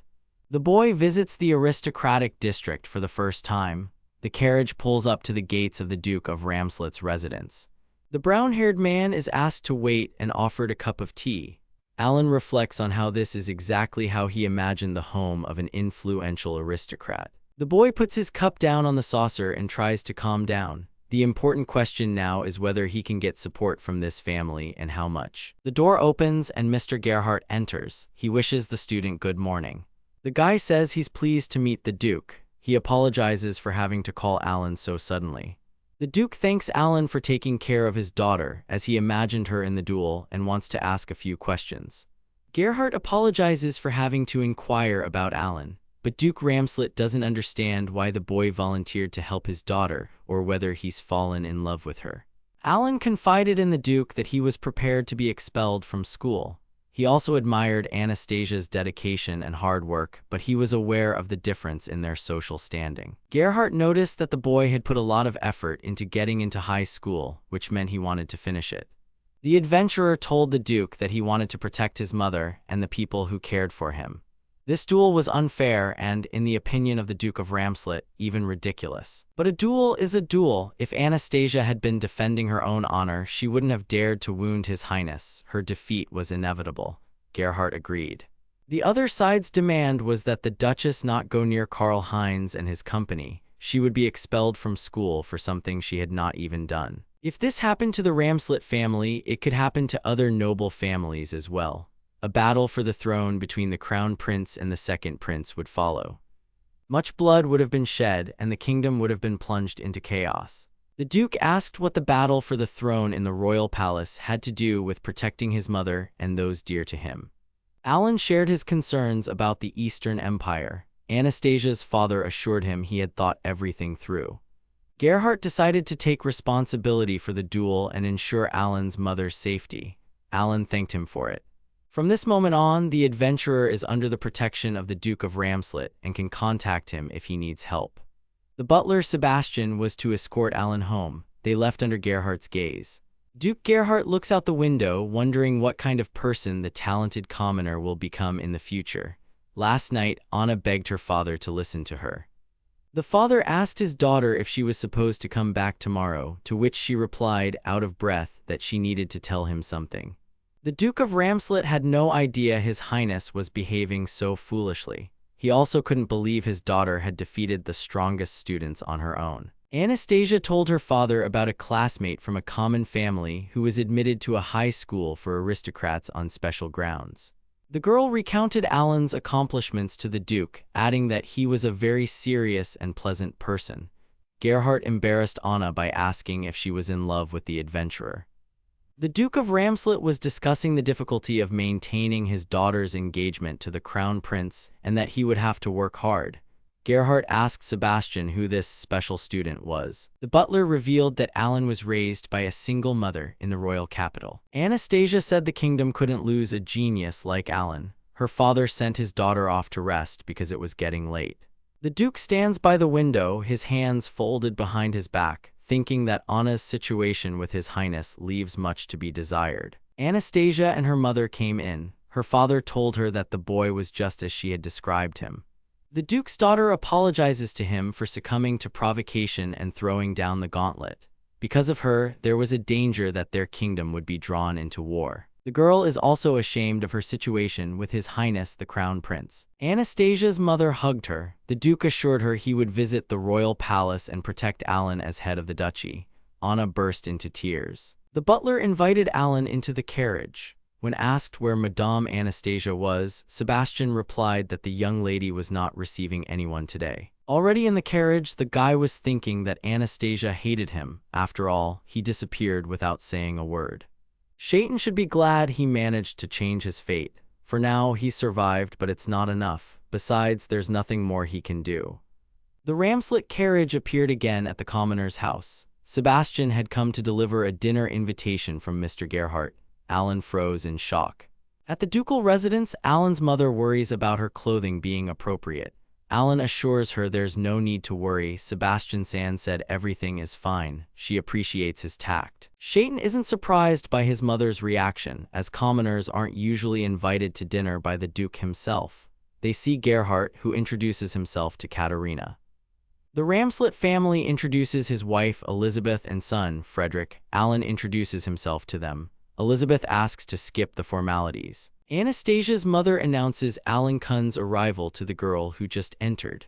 Anna grabs the brown-haired man by the hem of his jacket and drags him along. The girl pins him against the wall. She's angry, realizing he was saying goodbye the last time they saw each other. Alan apologizes. The brown-haired man was happy to see the blonde again, as she was to him. The girl thanked him for the duel. Alan thought Anastasia hated him, but that turned out to be wrong. He was very happy. The girl's mother tells Alan Kuhn how Anastasia was worried about him and cried, and asks him to call the blonde simply Anna, if he doesn't mind. Alan asks the young duchess if he may address her as Mistress Anna. The girl allows him to do so in private and calls everyone into the dining room. The boy decides to display emotions appropriate to his age. The Duke announces that he has invited everyone to discuss the details of the duel. It was decided that His Highness and Amy would apologize to Anastasia during the opening ceremony of the next semester. Everyone should also apologize to the witnesses of the duel. The Duke's daughter's engagement to the Crown Prince is officially broken. Gerhardt tells Alan of the young Duchess's tender feelings for him and asks him to continue in the same spirit. Alan can also continue his education in high school without punishment or expulsion, and, if he wishes, after graduation he can get a job with them or be introduced to the right people. Katerina burst into tears and thanked the Duke. Anastasia and Alan exchanged requests to look after each other in the coming year. Everyone started eating dinner. Alan ate and was glad he had worked so hard up until then. Alan, standing with his mother by the carriage, thanked her for the invitation. Anastasia invited the brown-haired man to talk, and Elizabeth invited Katerina to see their garden. Anastasia asked Alan, as a C-rank adventurer, to accompany her and Margaret to the Altmund Labyrinth. The boy asked how deep into the Great Orc Labyrinth they planned to go. The girl realized Alan was already familiar with the place and asked about it. The the brown-haired man confirmed her suspicions. Alan told Anya about the orc labyrinth, downplaying his success in it. He also told her about a quick way to level up, fast laps. Anastasia blushed. The boy agreed to visit the labyrinth with the girls. They decided to make a plan at the beginning of the new semester.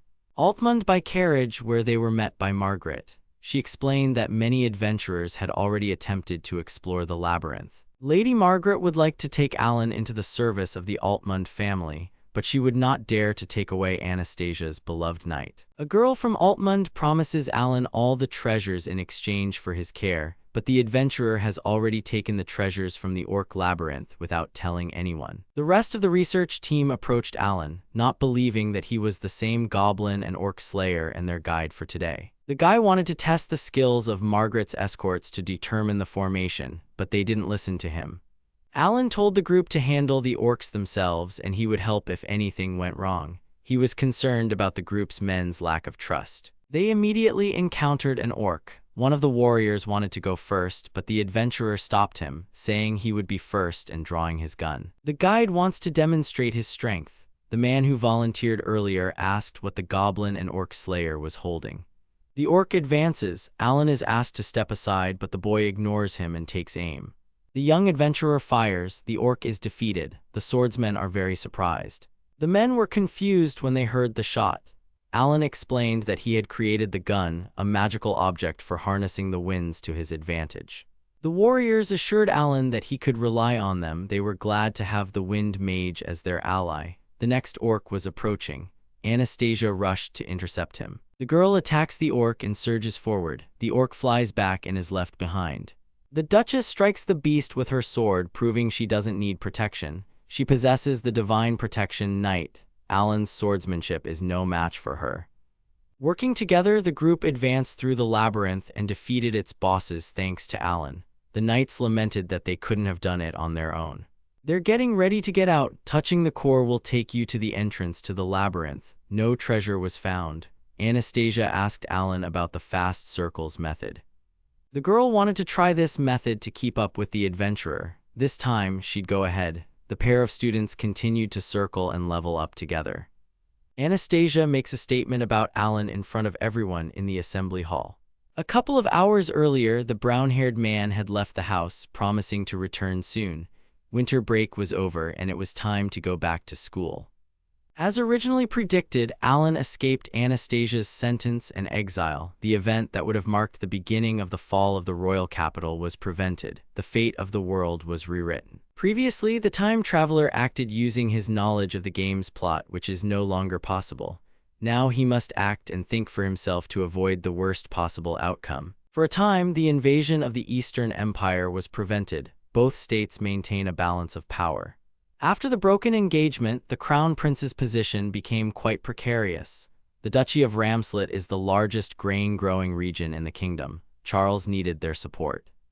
Duke Ramslet also has the right to participate in the succession to the throne. The nobility of the Southlands could express their support for him. The balance between the factions of the Crown Prince and the Second Prince has been upset. The kingdom is unstable, just like in the original script. Alan is thinking about his missed opportunity to kill Karl Heinz. Amy also likely hasn't abandoned the reverse harem route. The time traveler wants to achieve a happy ending, save his mother and his mentors. Margaret and Isabella wished the boy a good morning. They will be studying with Anastasia in the new semester. Alan thought Anya would have a much easier time studying surrounded by her friends. Shaitan overheard other students commenting unflatteringly on him and decided to check the class lists. In them, Alan saw Carl's grades had dropped, which did not prevent him from remaining in Class A. On the other hand, Leah was in last place in grades. In Class B, Claude was not on the list. Alan saw the Duchess and addressed her familiarly, despite her orders. He decided to immediately make amends and apologize. He learned that Anna's mother insisted on meeting again. Anastasia's brother would also like to meet Alan, but he's currently out of the country for work. Apparently, the Kingdom of Westerdale has asked Claude to leave the school. Anastasia heard that Leonardo von Jack's family had disowned him. The Ramslet family lodged a formal protest with the Earl of Jukes, but Leonardo continued to insist he was right. The family refused to defend him. A lot has happened. For Anna, it's been a series of unpleasant events. It's time for the students to head to the assembly hall. The opening ceremony is today.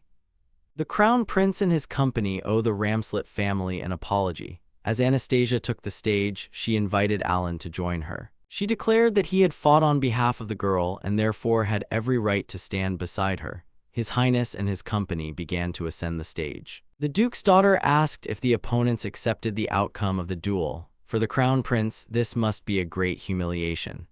His Highness apologized to the Ramslet family for any insults. Amy bowed her head and exclaimed her apologies. The young Duchess accepts the apology and hopes that from now on the students will no longer disparage the Ramslet family. Alan doubts the apology was sincere. The Crown Prince's company, led by him, left the stage. Shaitan didn't understand why they were even apologizing, but Anya didn't care. Amy was furious. Anastasia asks the guy to stay on stage for a minute. Alan is perplexed. The girl stated that, as her representative in the duel, Alan defended the honor of the Ramslet family. The girl also indicated that, in gratitude, Duke Ramslet took Alan and his family under his protection. Anastasia asked the brown-haired man to accept the handkerchief. Alan said he would consider it an honor, assuming it was an aristocratic custom. Alan turned around and saw Margaret and Isabella. They were clapping. Later, the boy and the Duchess walked down the corridor together. Alan asked why the girl had made such a statement, given that the king already knew about it. The girl replied that it was a warning to the other students not to dare raise a hand against the young adventurer.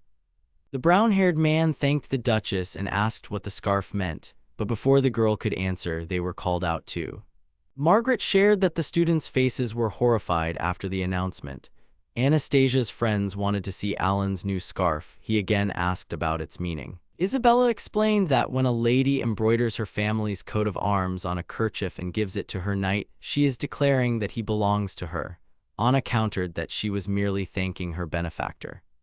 Alan was thinking about the Duke's daughter's future political marriage. That's what her father had in mind. The young man thanked the blonde, promising to protect her. Alan confided in Gerhardt that he was worried about the West, the kingdom of Westerdale. A request for Claude's expulsion had come from there. It's strange that the prince obediently accepted Amy's separation. If internal conflict breaks out in the kingdom, the Est Empire will immediately take advantage. Westerdale will have to decide whose side to take. The Duke says Westerdale is their partner country. But this state may decide that dividing the kingdom's territories with Est would be more profitable than saving them. Alan assumes that Claude has already contacted Est. According to the game's plot, after the Est invasion, Amy and her comrades flee the country. Westerdale comes to their aid and turns the tide with a counterattack.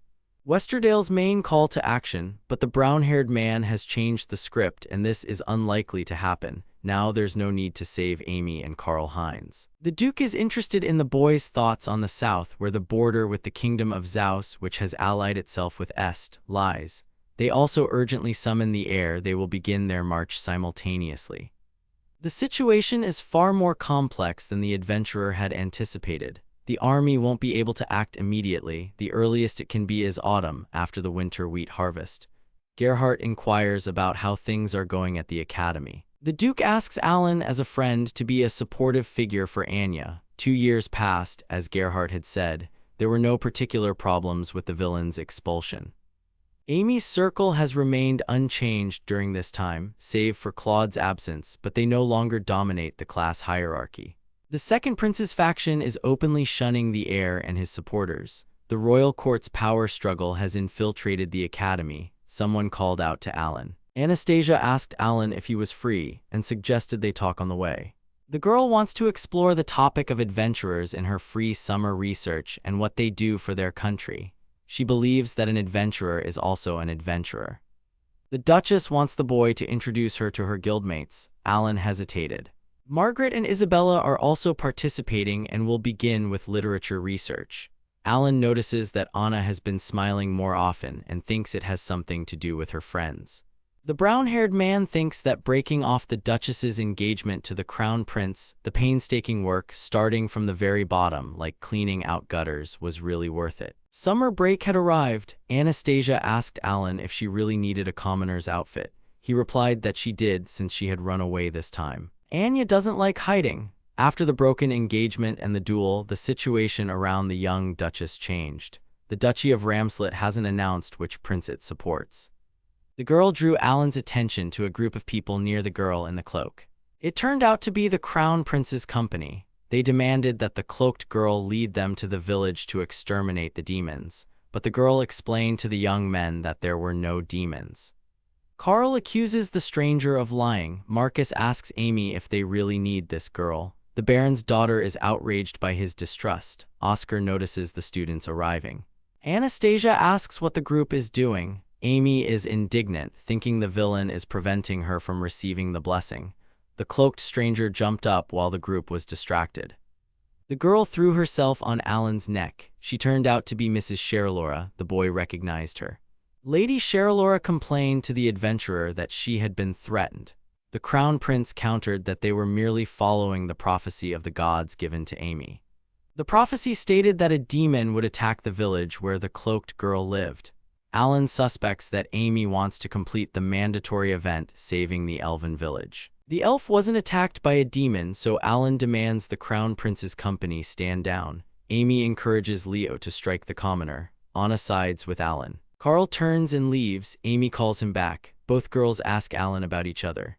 Anastasia didn't like that Sherry Laura called her a girl. The girls ask the boy whose side he's on, and he replies that they need to hurry to the guild.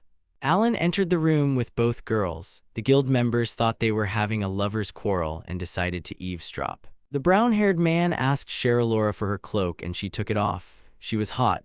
The boy introduced the elf queen's daughter to the Duchess. Anna apologized to the princess, introduced herself, and curtsied. Alan explained that in the elven village there was no distinction in the behavior or status of commoners and nobles.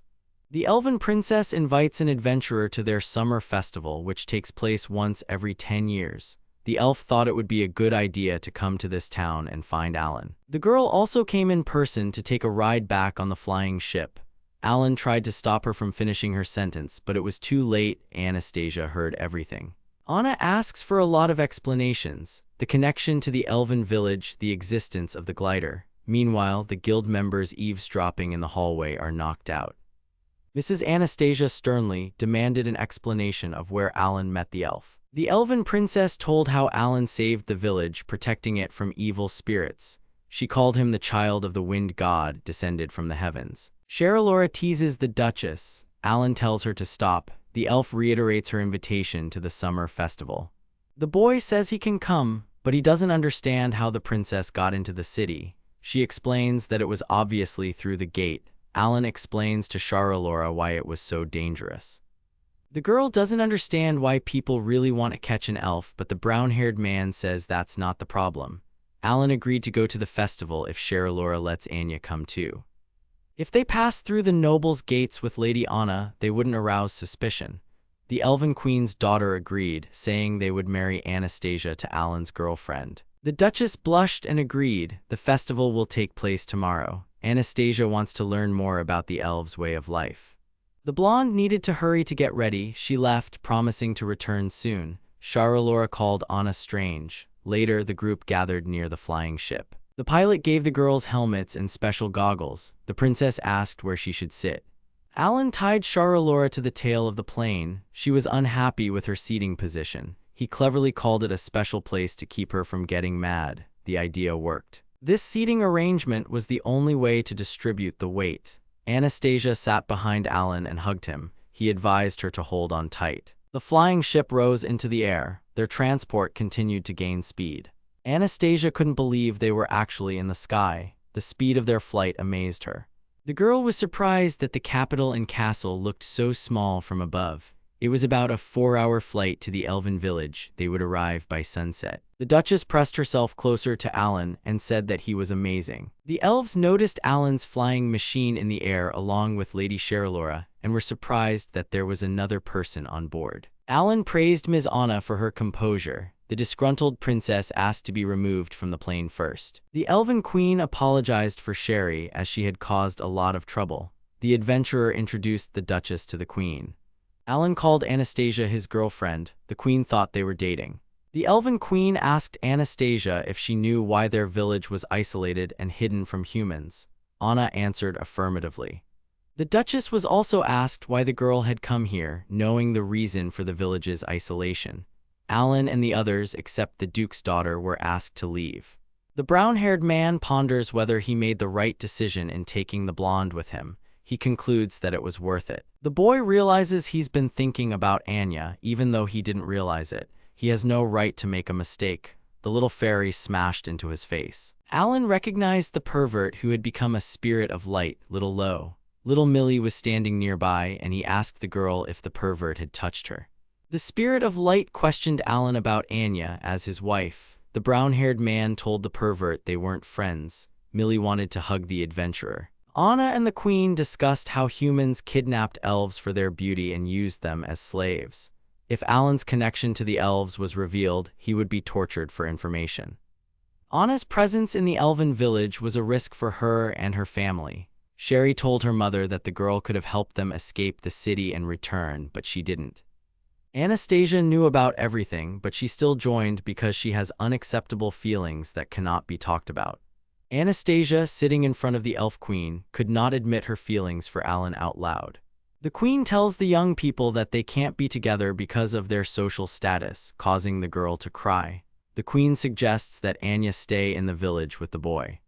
The elves wish Alan happiness as he is their benefactor. Perhaps the best solution would be to give up everything. The Duchess disagreed. She must devote herself to the people.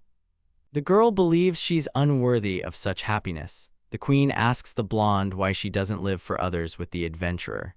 The Duke's daughter doubts Alan will reciprocate her feelings. The elf advises her to be more honest with herself. The girl says the guy's name into the void, but he responds, leaving her stunned. Sitting on his neck is little Millie. The benefactor of the elves introduces the Queen's youngest daughter, Miralora, and the Spirit of Light to the Duchess, but Anna does not see him. Anastasia states her name. Master Lo senses an oppressive presence and hovers around the girl. It turns out the Spirit of Light taught Anna's mother magic when she was little. All this time, the blonde couldn't hear the spirit. Mrs. Miralora wanted to hug Anastasia, and Alan helped her do it. The spirit thinks Anna is a good person since the girl liked her. The girl's embrace would be pleasant to watch if not for the Duchess's wrinkled face. Lo talks about forbidden love. The Spirit of Light tells the brown-haired man that they are in an elven village, hidden from human eyes. No one will know if something happens here. The boy pondered the pervert's words and couldn't sleep. Meanwhile, Anastasia was struggling with the same problem. The summer festival began. The elves decorated Alan's partner's hair with a flower crown.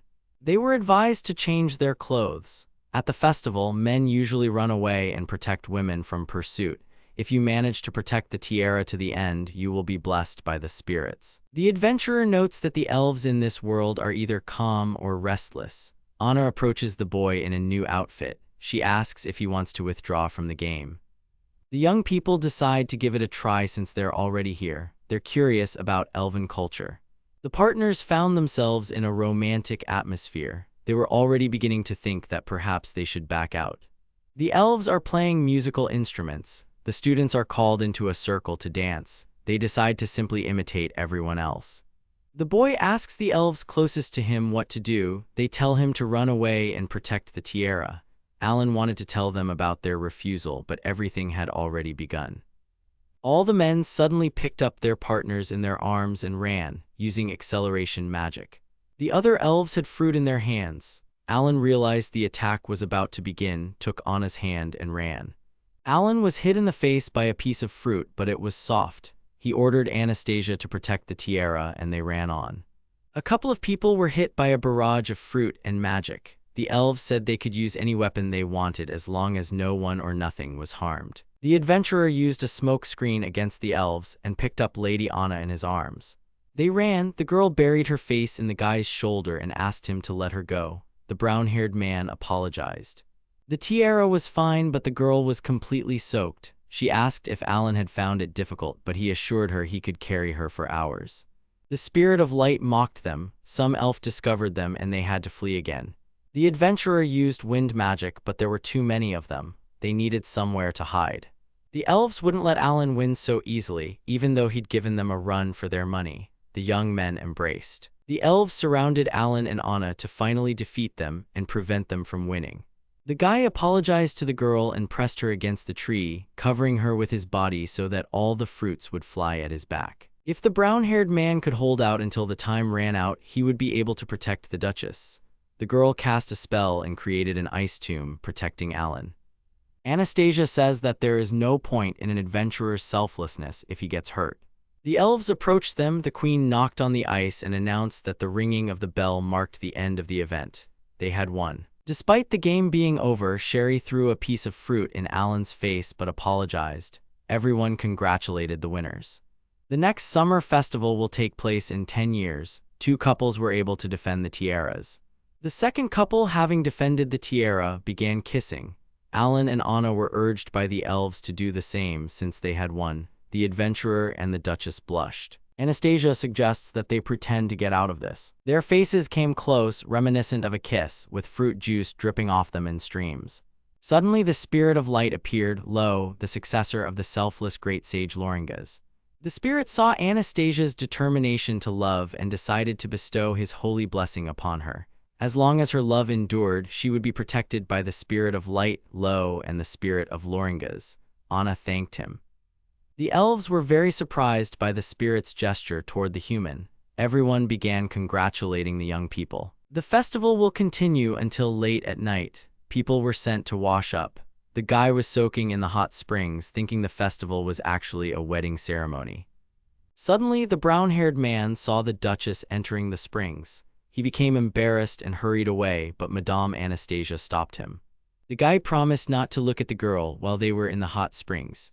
Anastasia likes this village. The elves and spirits are happy there. There are no nobles or royal families here. Everyone is equal. She wonders why humans can't do the same. The Duchess allowed Alan to call her by her abbreviated name and came out to him with just a towel. The blonde remarked that in the elven village, human status was meaningless. The girl came up close to him and asked him to forget about their statuses for a while. They locked in a kiss. The spirit of light, Lo, had been watching the whole time, but at that moment he decided to fly away. Anastasia lay naked on the bed in front of Alan, her cheeks flushed. The young people realized they might have met a long time ago. As a child, Anna had seen a strange bird. Now she thinks it was Alan's flying ship. That night they were together regardless of their statuses. Anna hugged Alan tightly. Morning came. The boy woke up under the girl's confused gaze. They began to dress. Brown-haired told the Duchess that he wanted to show her something before they returned to the capital. It turned out to be a lake on the outskirts of the village where there were many spirits. Alan wanted to talk about yesterday. Alan promised the girl that he would achieve something great to make the Duke acknowledge him. He wanted to take Anna. The boy pulled out a ring he had found in the labyrinth long ago. The adventurer proposed to Mrs. Anastasia, and she accepted with tears in her eyes. He put the ring on her finger and kissed it under the gaze of many spirits. The elven queen gave Anya a fairy hairpin and asked her to be honest with herself. Anastasia thanked her and she and Alan flew to the capital. Once in the capital, Alan appeared before the Duke. The Duke was angry and slammed his fist on the table, asking if the boy knew why he had been summoned. The brown-haired man answered in the affirmative. Anastasia used magic to kill several bats. Alan called her. The guy wants to take a break, but the girl isn't tired. They stop anyway because they'll soon be meeting the boss. A few days ago, Anna's father asked the adventurer what kind of ring was on his daughter's left ring finger. Alan admitted to giving Anya the ring. The Duke was furious and forbade her from seeing his daughter. This was an expected reaction. The young man insisted their interests coincided. Gerhardt shouted that the Duke of Ramslet's daughter couldn't wear a ring given to her by a commoner. Alan replied that he had given Anya an unusual ring. If the ring's owner were to be on the verge of death, the ring of substitution would take the life of the giver. Anastasia appreciated the gift. She wanted to take the ring off, but there was no point. Alan retrieved this ring from the most dangerous dungeon of Wind Mountain alone. The Duke protested that there was no evidence to support this, but the boy presented him with a magic stone and feathers from his tail and wing. Alan intends to perform enough military feats to earn a high rank and the right to be at Lady Anna's side. The Duke has given him 3 years. Gerhardt intends to send Alan into such hell that he'll envy the dead. He also won't allow the boy to develop a relationship with Anastasia. The adventurer agreed. Brown-haired is skilled with magic and guns, but he's no good with a sword, no matter how hard he tries. Anna assured him she'd be his sword whenever he needed help. One of the many reasons the brown-haired man went into this dungeon was to help Anna level up. He wants her to be able to defend herself. The second reason was for Anna to witness the subjugation of the Snow Phoenix. They entered the boss's room. The Snow Phoenix took off with lightning speed. The adventurer asks the blonde to hold the shield while she finishes. Anastasia holds the shield and Alan fires the gun. The Snow Phoenix is hit with powerful blows. The dungeon boss is defeated. The girl can't believe it's over. Alan explains that he hit the bird's weak spot. They need to collect tail and wing feathers and a magic stone. Alan will also take some phoenix meat. They could have also taken the bones, but they don't need them. Alan gives the magic stone to Anastasia. His third reason was the thought that the Duke had already planned to make Anna the conqueror of this dungeon. By accompanying Alan, Anastasia brings glory to her family. Anna discovered a chest, but Alan said it had already been emptied. The chest contained a sword, which the adventurer now pulled from a magic bag. The Duchess had never seen anything like it before. Alan revealed that the legendary sword of the Heavenly Knight was the treasure of this dungeon. Alan entrusts the sword to the girl, saying that it is a gift for her next birthday. Alan wants his first gift to Anastasia to be the best. The blonde thanks him and blushes. The girl asks if there are any more monsters here. Alan explains that they defeated the boss and there won't be anyone here until they return to the entrance. Anna utters the disconcerting phrase that they are currently completely alone in the dungeon. Alan suggests they take another look around and then head back. She agrees. They made several runs through the Wind Mountain dungeon and raised Anya's level. Alan reported this to the Duke and showed him the spoils from the battles. Gerhard accepts them and will submit a formal request for the mission. The Duke also reminds Alan not to touch his daughter. No one has yet discovered that he and Anna have crossed a line. With only 2 days left of summer vacation, he and Anna set off for the Valley of the Flying Dragons. Alan met with Melissa and Jerome, making sure they were safe. He wants to introduce them to Anna. She's worried about the dangers of the valley. The brown-haired man asked the Duchess why her manner of speaking differed from that of the other nobles. Anastasia decided that men preferred polite women and addressed the young man as Sir. Alan momentarily lost control of the controls in surprise. He said he wanted to communicate with Anna in a way that was comfortable for her. Anastasia explained that because of her previous engagement to the lazy future king, she began to manage the knights and maids and was accustomed to treating her charges like a master. Young people are discussing what will change when they get married. A wyvern flies overhead. Ms. Anastasia was worried about the wyvern's appearance. The boy hastened to reassure her. Alan doesn't understand whether the wyvern doesn't recognize him or whether it's her first time in the valley.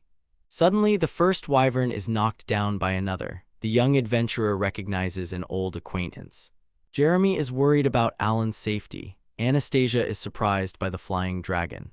The boy thanks the wyvern king for his help. They are happy to see each other. Alan offers Anya a flying dragon. Melissa arrived and immediately became interested in the lovely lady, who was a bit afraid of wyverns. Melissa reported that a pink-haired woman had come into the valley with a handful of subordinates. They had attacked, mumbling nonsense. Melissa assured them that the attackers were weaklings and that they'd quickly disposed of them. Alan wants the wyverns to offer Anya a wing in times of danger. Jerome asked the brown-haired man why, if Anna's parents didn't recognize him, he didn't just kill them.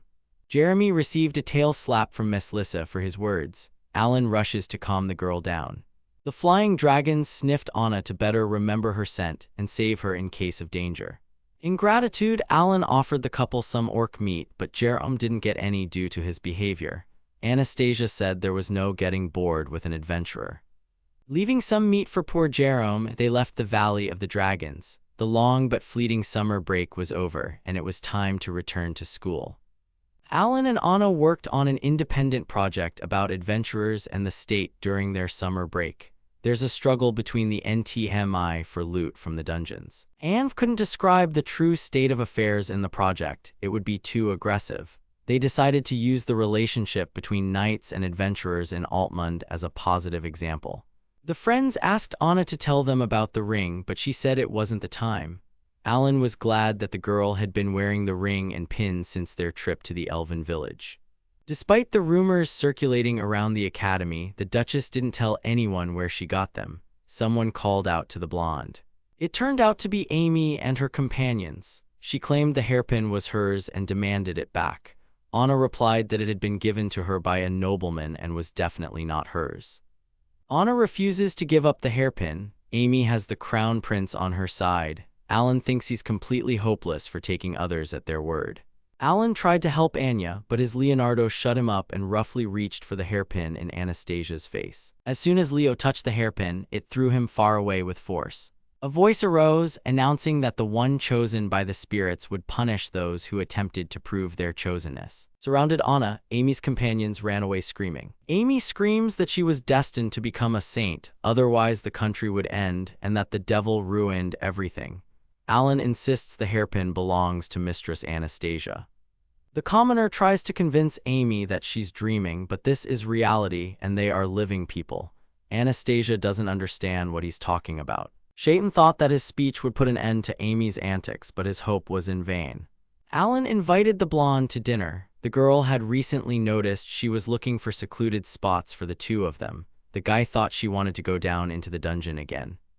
They spotted Anna's friends, which they weren't too happy about. They invited them to lunch. Everyone remarked that it was nice to eat outside sometimes. Margaret had a sandwich, as usual. The girl gets up early every day to make herself a sandwich. Suddenly, His Highness the Crown Prince appears to convey something important to Anastasia. Karl-Heinz handed the girl a letter from his father and asked for a reply here and now. Anastasia read the letter and told her to tell His Majesty that she would visit him. His Highness will send a carriage for Anna tomorrow. He leaves with a smile on his face. In the letter, His Majesty summons the Duchess to appear before him tomorrow. There were no details. The wax and imperial seals on the letter are genuine. The king's summons must have had a reason. Alan said he would miss the girl. Anna assured him the trip would take no more than a week. Alan would never have guessed then that this would be his last lunch with this company. Amy watched from the window and chuckled. Amy walked down the hallway thinking she would make Anastasia experience the torments worthy of a villain, and Alan would pay the full price for his rigged script. The girl gave the boy instructions before the trip. A week and 3 days passed, but Anna still hadn't returned. The boy had expected as much. He didn't like the situation and was going to ask the Duke about what was going on his way home. Alan speaks with the Duke. He explains that he learned something from Sebas yesterday and His Majesty personally confirmed it today. Gerhardt gives Alan a letter to read. It orders Anya to marry Gunther Werner, the commander of the Est Empire's mages. The seal on it is genuine, but the king gave no such order. Karl forged the royal order, but he refused to testify, saying he would do nothing to harm the kingdom. He had sold Anna to an enemy empire. Moreover, the Est Empire declared war on them. The kingdom attacked the carriage, killing the bride and her attendants. That's their casus belli. Alan appealed to his lordship. Both men don't believe Anastasia is dead. If they had killed her, there would be no point in hiding the convoy and her body. They would use them as justification for declaring war. Even in this situation, the Duke remains calm. He orders Alan to go to the Empire and find Anna, for which he must submit an application for student mobilization. Alan is an adventurer, not a soldier. If civilians attack the military, that gives the military the right to attack them. Therefore, the boy will officially act as a soldier. B-rank adventurer to return his daughter and join the army as an adventurer for the Ramslet family. But then, Alan will fall under the command of the military commanders. Gerhardt has an idea for how to handle this. He'll ask Sebastian to tell the boy tomorrow. He's counting on Alan. With His Grace's permission, Alan set out in the rain. Even in the game, the Imperial Army was killing civilians. Alan and the Duke were furious, cursing the Crown Prince for forging the order. The next morning, the brown-haired man began quietly gathering information. Anastasia's friends, like other students, were summoned to the palace to testify about the letter. The girls were worried about their friend. Alan reassured them that if they waited a little longer, she would definitely return. On the day Anna left for the palace, a carriage was seen leaving the city through the eastern gate. The gatekeeper later escaped, and a week later, what remained of it was found. Perhaps it was bait. Only luggage and a driver were seen on that carriage. It was traveling at high speed. It would have been very difficult for 1 or 2 men to kidnap Anastasia. Anna was taken by a different route. It was confirmed that the crown prince had sent Anna to the palace at the time. The duke advocated for the crown prince's abdication, declaring that he would not cooperate until his daughter was returned. Alan saw Amy. She expressed her regret that his beloved had married into the empire, but her carriage had been attacked by bandits. The heroine reasons that Anastasia is a villain and her destiny is to be raped and abandoned. Then the Duchess would turn into a Black Knight, but she would be defeated. That was the game's scenario. Amy told Alan of his loss and told him to leave the stage, as he wasn't worthy of even a supporting role. She said she would have enjoyed watching the loser suffer forever. The pink-haired girl leaves, laughing maliciously. The boy collected all the game items, completed all the events beforehand, convinced himself everything was going well, and then made a mistake. It seems he was overconfident because he was able to defy fate and because of her love. The adventurer wants to save Anastasia, but has no idea what to do next. While the young Duchess Anastasia is absent and no one knows where she is, classes are going on as usual at the academy. Students are told why their country is at war with the Est Empire and what the empire's unilateral acts of aggression led to. In the game, these events occur much later. In the game, a villain exiled from her kingdom and bereft of her family turns to the dark side and leads the empire's warriors. Amy tearfully asks why people can't live in peace. The heroine says they'll be able to reach an agreement and come to an understanding. His Highness supports her. The teacher tries to stop them both. In Amy's mind, everyone was cheering her on and shouting her name, but in reality, silence reigned. The teacher scolded Amy, telling her to refrain from making unwanted comments. Alan hoped the girl realized the script was broken. The heroine thinks the plot is flawed because of Alan. The students are informed that the school will be closed until next spring due to the war. Amy doesn't understand why the scenario has changed so much. The Knight Commander wants to make a statement. Commander Otto von Dux calls upon brave men and women to rise up in defense of the kingdom against this brazen, illegal, and one-sided invasion, but the hall is silent. Alan volunteered first. The other aristocrats decided they should too, since even a commoner had agreed. The brave young men joined the royal army and will follow their commander to the royal palace.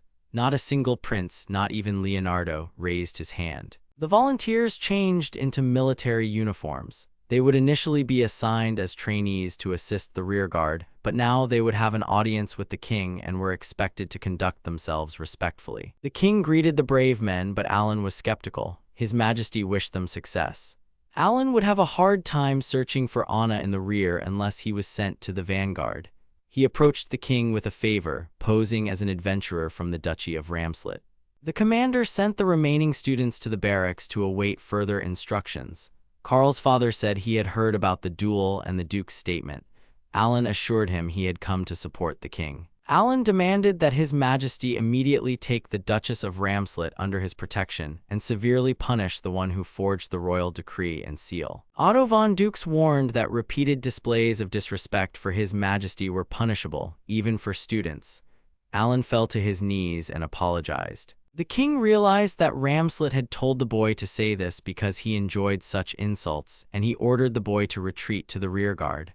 Alan declared that he would atone for his sin on the battlefield.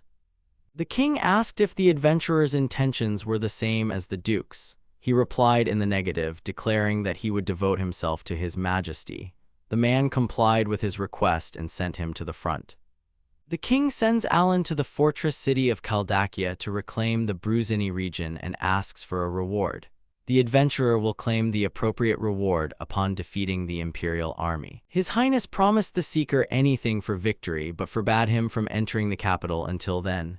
Otto von Dux was perplexed that the king would tolerate such rudeness. The king believes Alan has betrayed Ramslet, so if he wins, His Majesty will become the commoner's new master. This was the Duke's plan all along. Gerhardt's plan would make him a traitor. The plan had worked, and he needed to report to the Duke and tell his mother everything. The boy told his mother about his voluntary departure for the war, but lied that he would be entrusted with paperwork, transporting cargo, and helping the wounded. Katerina realized Alan loved Anastasia, and perhaps his feelings were mutual. She knew this from the invitation to dinner and the letter mentioning her.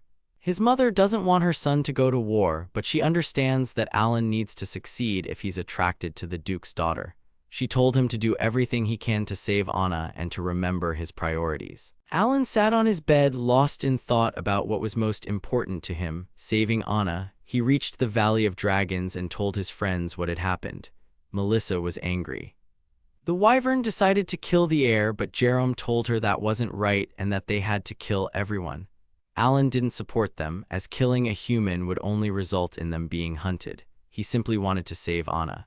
The wyverns promised to quickly find his beloved and beg Alan not to die. The adventurer heads straight to the front lines. Alan wants to save Mistress Anastasia. The room fills with steam, water pours from the shower. Anna washes herself and discusses His Majesty's order, not to the duchy but to her directly.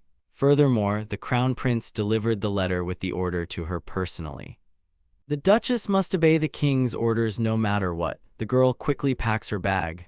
Alan calls her and she asks him to wait because she's changing. The boy wants to accompany the Duchess to the royal palace, but the girl says the carriage won't arrive soon and the boy still has classes. A carriage pulled up to Anya's gate. His Highness stepped out of the carriage and demanded that her noble duties be fulfilled. A royal decree was issued today. Anastasia's decree ordered her to marry the commander of the Est Empire's mages. If she disobeyed, she and the Duke would be declared traitors to the kingdom. Karl-Heinz told the Duchess to climb into the carriage. Anastasia was surrounded by a crowd of men. Anna doubted the king's order, but it was definitely an official document. She thought that forging the royal seal was a serious crime, even for a prince. The girl climbs into the carriage, still submissive. She plans to speak with His Majesty at the palace and contact her father. Suddenly, the thought came to the girl that perhaps she would not be taken to the royal palace, but a cloth with a toxic substance had already been applied to her face. The Spirit of Light suddenly sensed something. He was playing hide-and-seek with the youngest elven princess. At that moment, Anna's blessing activated, but Lo didn't know exactly what had happened. The girl was vaguely aware that she was somewhere near water. Several men were carrying her somewhere. The Duchess awoke bound before a nobleman from the faction opposed to the Duchy of Ramslet, a second in a previous duel. He said he had used a rather powerful sedative. The aristocrat refrained from introducing himself. The Duchess had ended up in the mountains, far from the capital, according to her captor. Anna realized she had been transported through a secret exit which Est was not supposed to know about. Anna realized the royal family had betrayed her, but she still worries about the kingdom. She is told the Duke will be executed for treason, and she will be handed over to the commander-in-chief of the Est Empire's mages. But Gunther won't marry her and will do whatever he wants with her as long as she's physically unharmed. Even with her hands bound, the girl can use magic. But the magic didn't obey Mistress Anastasia, and she didn't understand why. The kidnapper laughed. The rope that binds Anna is a magical object that blocks magic. Like the sleeping potion that put her to sleep, it was a gift from Master Gunther. The kidnappers were planning to accompany the girl on her way to the imperial capital. Anastasia had no idea how to escape. She begged them not to touch her and cried. The men's hands were very close to the girl's body. But suddenly the main kidnapper flew to the side, not having time to touch Anna. The men realize they can't touch her even though Anastasia can't use magic. At this rate, they'll never get anywhere. The kidnappers are afraid to touch the Duchess again. Anna realizes that Lo's blessing saved her. The aristocrat, cast aside by the blessing, found himself dead. The girl was lost in memories of bringing sweets to Master Loringas. Jam-filled flatbreads look delicious. Loringas realizes that if he eats them, there will be nothing left for the girl. Anastasia wants to split the flatbread in half. The teacher does this with magic. Wind magic. Little Lo senses the blessing reactivating. Something has happened to the mistress. But the Spirit of Light cannot fly far because of its contract with Millie. The wyverns have almost found Anna. Her scent is becoming increasingly noticeable. Jeremy asks Melissa if they should kill everyone there, but gets slapped. They plan to simply find the girl and tell Alan where to look for her. Anna thinks she can still hope for salvation because of her connection with Mr. Loringas. Lo will protect her. The girl mentally calls out to the guy and he feels it, standing next to the flying ship.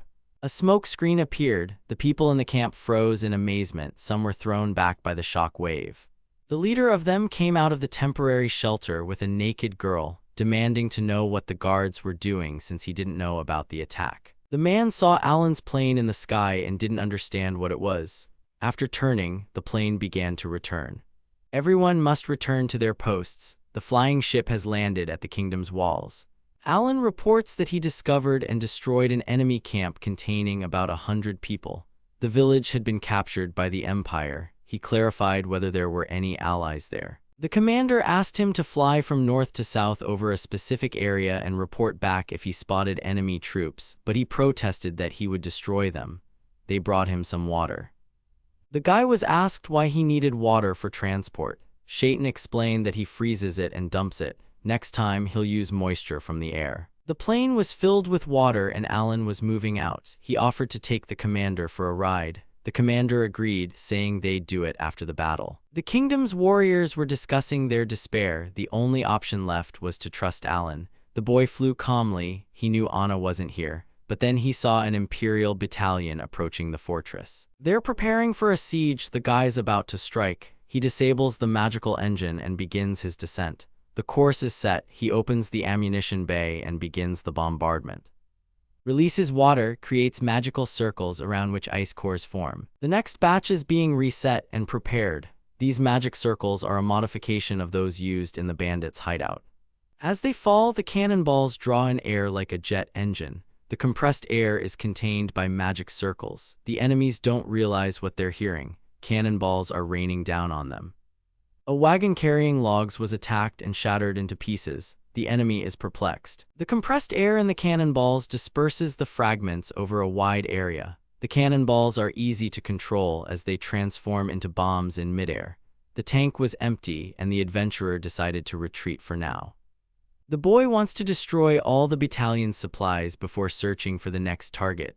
While the wyverns search for Anna, Alan will continue to crush his enemies. Mrs. Anastasia lies on the floor half-naked and unconsciously calls for Alan. 4 days ago, the captive was brought to a luxurious palace. The girl squinted in the glimmer of the chandeliers. The girl is met by the ruler of the Est Empire, Adolf, who asks how her journey went. Gunther apologized for his wife's behavior, saying he would take care of her upbringing. She protested that she would never marry him. Crown Prince Igor appeared. Anastasia smelled like sewage. Gunther was about to order her to be washed immediately. The emperor noticed that the duchess was holding up well, even though he had asked her to rape her. The soldiers reported feeling themselves being thrown back. Igor ordered one of them to rape Anastasia. Before they could get close to the duke's daughter, they were thrown back again. The enemies realized they couldn't harm the girl this way. Adolf instructed the chief magician to fix this. There are many ways to break someone's spirit. The crown prince orders the commander-in-chief of the mages to deal with the blonde. The ropes were untied, but a magic sealing collar was placed on her. She was sent to the baths. The maid suggested the girl wear revealing lingerie as ordered by Mr. Gunther. This wasn't just humiliating, it would make escape much more difficult. The girl wrapped herself in a towel. She was led not to a prison cell but to a windowless chamber. The duchess was determined to endure whatever awaited her under Mr. Law's protection. Anna was sure Alan would come for her. Gunther asked if she was comfortable here and said they would see each other in a year. Anastasia didn't understand what he meant. Mrs. Anastasia realized that a whole year awaited her in this room in complete darkness without a single glimmer of light and was horrified.